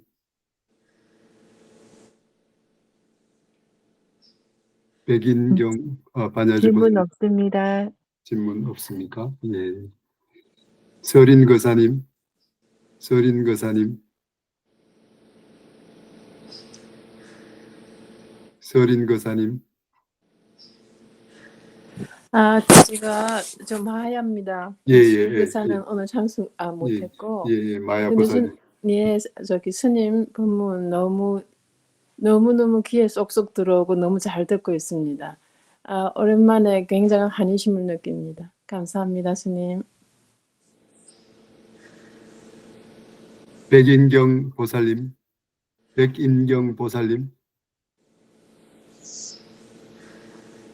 백인경 보살님, 덕명거사님, 덕명거사님, 덕명거사님. 백인경 보살님 말씀하세요. 네. 스님, 오늘, 정말 말씀 잘 듣고 있습니다. 지금까지 생각했던 게 좀 제가 잘못된 생각도 했었고, 그래서 많이, 좀 가닥이 잡히는 부분이 많아서 정말 감사드립니다. 예, 그리고 오늘 질문은 제가 듣는 걸로 여러분이 말씀해 주시는 가운데 제가 거기에서 많이 도움이 됩니다. 그래서, 많은 질문들을 해 주셔서 너무 감사하고요. 스님의 말씀 정말 감사합니다. 잘 듣고 있습니다. 네. 예, 예, 감사합니다. 다로거사님, 다로거사님, 네, 저도 잘 듣고 있고요. 예, 특별한 질문 없습니다. 예. 그 다음에 제안거사님은 하셨죠? 성욱거사님, 제니보살님. 네. 오케이, 잠깐만요. 오케이. 네, 스님, 여러 질응답이 굉장히 마음에 와 닿았습니다. 왜냐면 그동안 궁금했던 점들을 여러 도반들께서 질의응답을 잘 해주셔가지고 또 스님께서 most 미국식으로 표현하면 most updated answer, 마치 부처님께서 대중들 앞에서 앉아 계시면서 제자들이 질문할 때 답해 주시듯이 정말 클리어하고 아주 자상하게 그렇게 답변을 해 주셔서 제가 듣는 내내 지루하지 않고 좋았습니다. 저는 또 부부관계 소문답이라고 우리 유인거사님이 그렇게 카톡에 올리셨죠? 예. 그래서 좀 기대를 했어요. 다른 기대를 했어요. 부부관계, 부부싸움 하면서 소문답을 나눌 수 있다. 그거 좋지. 그건 이제 요새 또 대화명상이라는 게 있지 않습니까, 스님? 대화명상, 예, 뭐 어떤 관계든 상사하고 관계든 직장에서든 가족 간에 부모하고 자식 간에 부부 간에 어떤 대화가 잘못 또 나갈 수도 있을 때 그 대화 명상을 통해서 서로 간의 마음을, 나는 이 마음으로 이 말을 던졌는데 상대는 내 말을 어떤 마음으로 받아들이고 저 말을 할 때는 어떤 마음으로 내게 그 단어를 써서 던지는가 하는 이제 그런 대화 명상이 있잖아요. 그래서 부부관계의 선문답, 우리 자명스님께서는 그렇게 거기까지 그렇게 하시는 걸까 하고 정말 궁금했어요. 그런데 물론 여러 질응답 쪽에서 그 비슷한 그 일들을 아주 잘 예를 들어서 비유를 통해서 잘 설명을 해 주셨기 때문에 따로 그 부분에 대해서는 이제 안 하셔도 될 만큼 제가 아주 참 즐거운 시간을 가졌습니다. 제가 자명스님을 처음 뵙는데 정말 귀한 선지식을 만나 뵀습니다. 그럼 부부관계에 대해서 잠깐만 말씀드릴게요. 그게 부부가 아니라 지금 말씀하신 대로 소통하는 데 있어서 사람의 말은 들을 때 항상 두 가지 뜻으로 들을 수 있습니다. 그런데 이게 기분이 좋을 때는 정말 좋은 말 들리고 기분이 나쁘면 나쁘게 들립니다. 우리 뭐 결혼하기 전에 꽃을 들고 오면 너무 감사하지만 결혼하고 나면 꽃을 들고 돈이나 갖고 오지 그렇게 말한다고 그래요. 그런 것처럼 똑같은 꽃을 갖고 가도 듣는 사람은 두 가지로 들을 수 있다는 거겠죠. 그런 것처럼 부부가 대화할 때 두 분이서 서로가 내가 저 사람 말을 두 가지로 들을 수 있고 내가 하는 말을 저 사람도 두 가지로 들을 수 있겠다. 이리 생각하고 서로가 조심스럽게 이렇게 얘기하면 되는데 보통은 그래 안 한다는 거죠. 그래서 오해가 쌓여가지고 대화하기가 몹시 어렵다고 합니다. 그래서 이제 그것이 선문답하고 정말 너무 똑같다. 그렇게 말씀을 드린 것입니다. 네. 예, 또 하신 말씀은 질문 다 하셨습니까?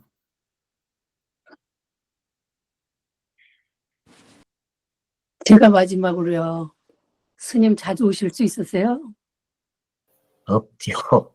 바빠가지고 한 달에 한 번쯤이라도 올 수 없어요? 예, 지금은 지금 바로 이번 주일에도 수련대학 할 계획이거든요.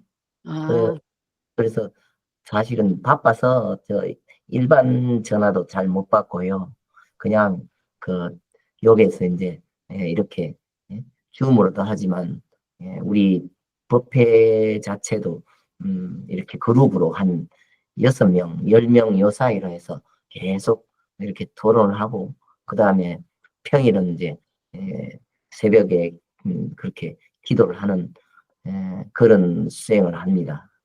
그래서 사실은 보살님하고도 오랜 인연이 있지만 대화할 시간이 없어서 미안해서 그냥 전화는 다 못 받습니다. 그래서 정말 미안합니다. 지금 괜찮아요. 건강은 좋으세요? 예, 그냥 사는 데는 어려움이 없습니다. 이거 사적인 질문인데 통화가 안 돼서 그래요. 묘정성 보살님도 안녕하세요?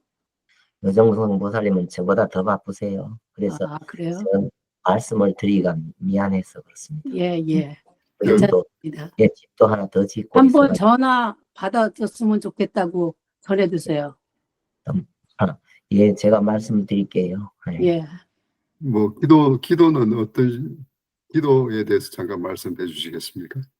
예, 기도하는 데 있어서 대부분 오해를 하기를 이제 내가 바라는 바를 부처님한테 이제 기도한다라고 생각하기가 쉽습니다. 그건 틀린 말은 아닙니다. 그런데 이제 어떤 사람은 바라지 말아라고 말하기도 하지만 그거는 아니고 바라기는 바라는데 발언문을 읽을 때까지만 바란다는 거죠. 그러니까 우리가 학교 가서 공부할 때도 학교 가는 거는 가는 거고 학교 딱 들어가면 가는 건 생각하지 말고 공부하는 데 집중을 해야 되는 것처럼 소원이 있으면은 처음에 발언문을 읽을 때 저한테 이런 소원이 있습니다 라고 하고 기도 끝나고 난 다음에 이렇게 소원이 이루어졌으면 좋겠습니다 라고 하는 건 좋지만 그 중간에 기도하는 과정에서는 어떤 생각이라도 다 연불로 밀어내는 것이 좋습니다. 부처님을 부르면서 한 생각이라도 그런 것이 끌려가면은 연불려고 하기 어렵습니다. 그래서 어떤 생각이라도 다 쳐내고 나면 정말 스스로가 참 병도 고칠 수 있고 이루어지지 않는 소원이 없을 정도. 그래서 기도는 그런 방식으로 하는 것이 제일 안전하고 다른 병도 없다고 말할 수 있습니다. 예, 감사합니다. 그러면 기도 중간에는 온만이 반매음이라든가 관세음 보살이라든가 이런 정건 기도를 하시는 건가요? 예. 기도 중간에는 정건을 하고 집중으로 하는 것이 다른 생각을 밀어내는 데 도움이 됩니다. 그러니까 화두 드는 거나 같구만. 근데 화두는 그런 식으로 들면 안 됩니다. 화두는 만약 그런 식으로 들면 세상에 살기가 좀 어렵습니다. 화두는 어떻게 드는 겁니까? 화두는 든다기보다 정말 자신을 의심해 봐야 됩니다. 내가 왜 그럴까? 예를 들어서 돈을 잘 벌려면 돈을 못 버는 이유가 뭘까? 그러면 연구를 한다든가. 이 화두는 계속 연구하는 과정에서 이 논리적으로 풀리지 않고 걸리면은 화두가 되고 걸리지 않으면 화두가 안 됩니다. 그렇다고 해서 추상적으로 어떤 뭐 풀리지 않는 문제를 처음부터 답도 안 되는 걸 들고 있다. 그거는 화두라고 하기 어렵습니다. 정말 옛날 말로 화두라면은 1대1이면 해결이 된다고 봐야 됩니다. 왜냐하면 의심이니까. 의심은 가서 깨져야 됩니다. 그런데 그냥 화두 비슷한 것을 들고 있으면 그게 생각보다 세상 사는데 장애가 될 수 있습니다. 그래서 화두의 특징은 의심에 있다 이렇게 생각하셔야지, 화두의 특징을 계속 이렇게 노력하고 애쓰는 데 있다고 생각하시면 그거는 오히려 살아가는데 장애가 될까 봐서 걱정이 돼서 말씀을 드리는 겁니다. 네. 감사합니다. 예, 그러면 또 질문 있으세요? 너무 오래 얘기했죠? 예, 선생님 바쁘신데, 예. 자, let chance. 우리 질문 많으신 김 교사님 다 하셨죠? 아까 제가 막았는데, 예. 다른 분들을 위해서. 기회를 주면 하고 기회를 없으면 못 하고 그러는 거죠. 예, 그럼 마지막으로 우리 김태미 교사님이 대미를 장식하시고 끝내도록 하겠습니다. 그리고 이제 선임 나중에 또 한번 모시는 건 제가 한번 또 간청을 드려보겠습니다. 제가 간청하면 우리 선임 또 오실 겁니다. 예, 김 교사님 말씀하십시오.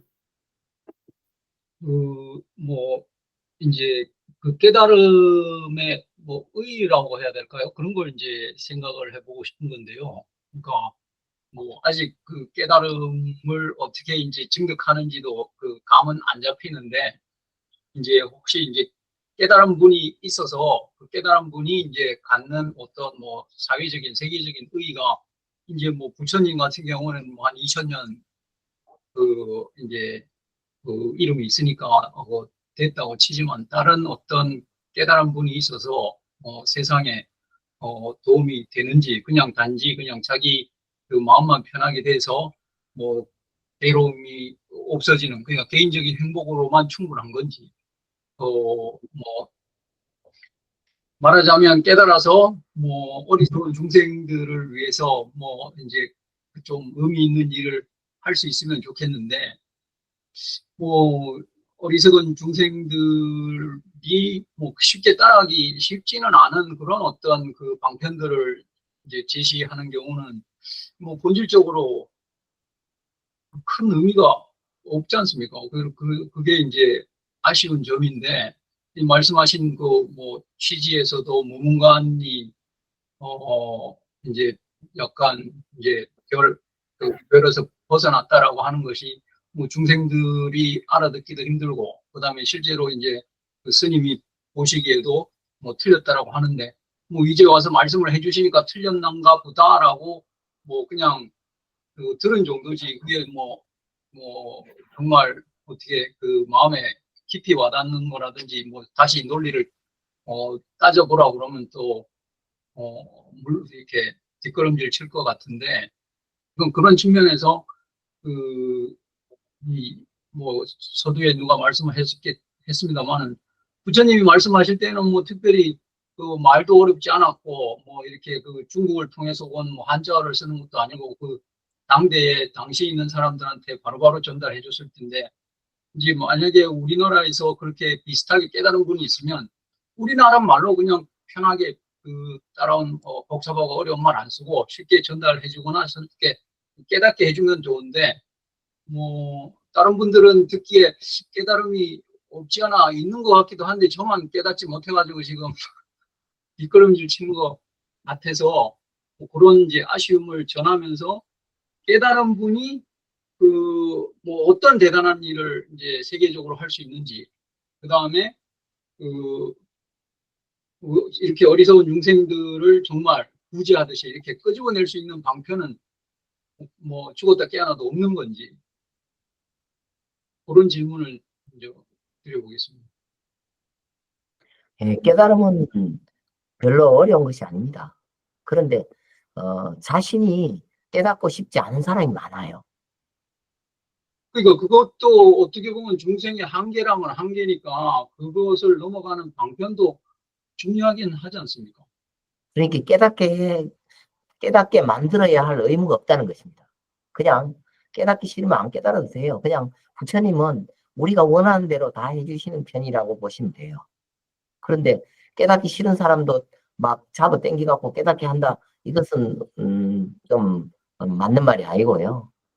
깨닫고 싶은 사람은 얼마든지 깨닫게 할 수 있다는 뜻입니다. 아니, 그게 어리석은 중생의 그 내재되어 있는 그 한계지 않습니까? 어리석은 중생이 자기가 어리석은 줄 모르니까 어리석은 중생이지, 자기가 어리석인 줄만 알아도 아마 뭐 반부처는 될 것 같은 생각인데,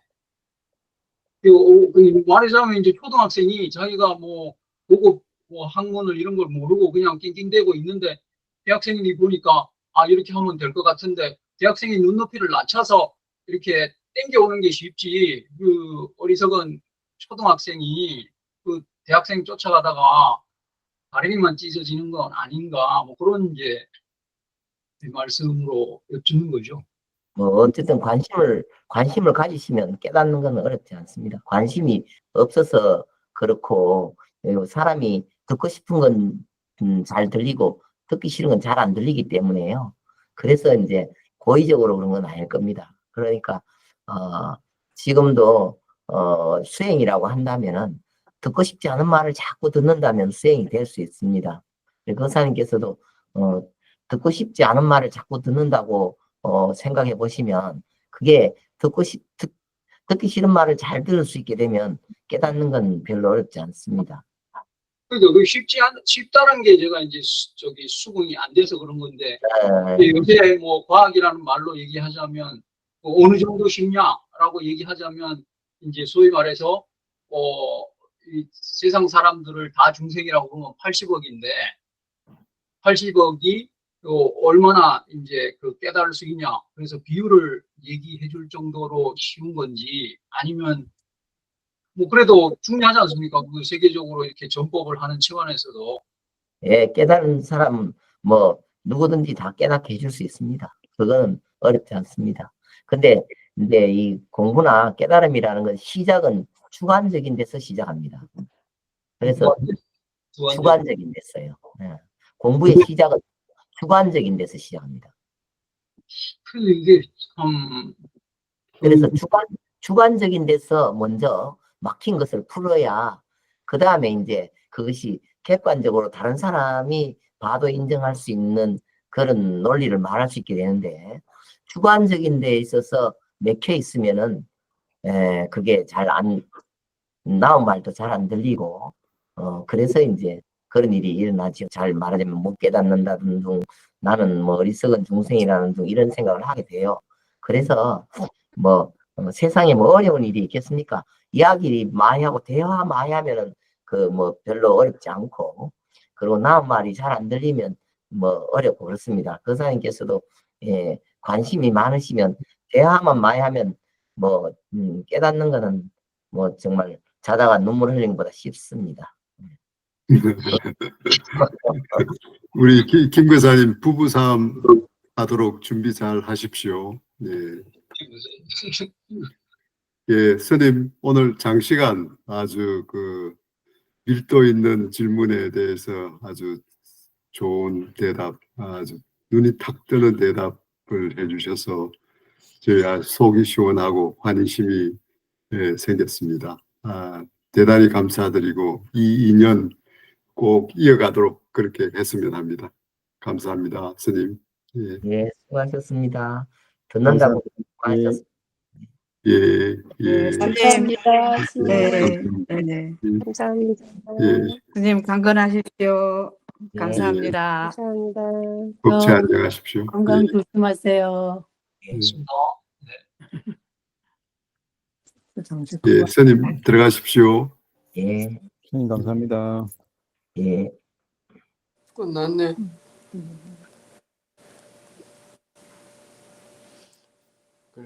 많이 뭐 배운 거 있어요?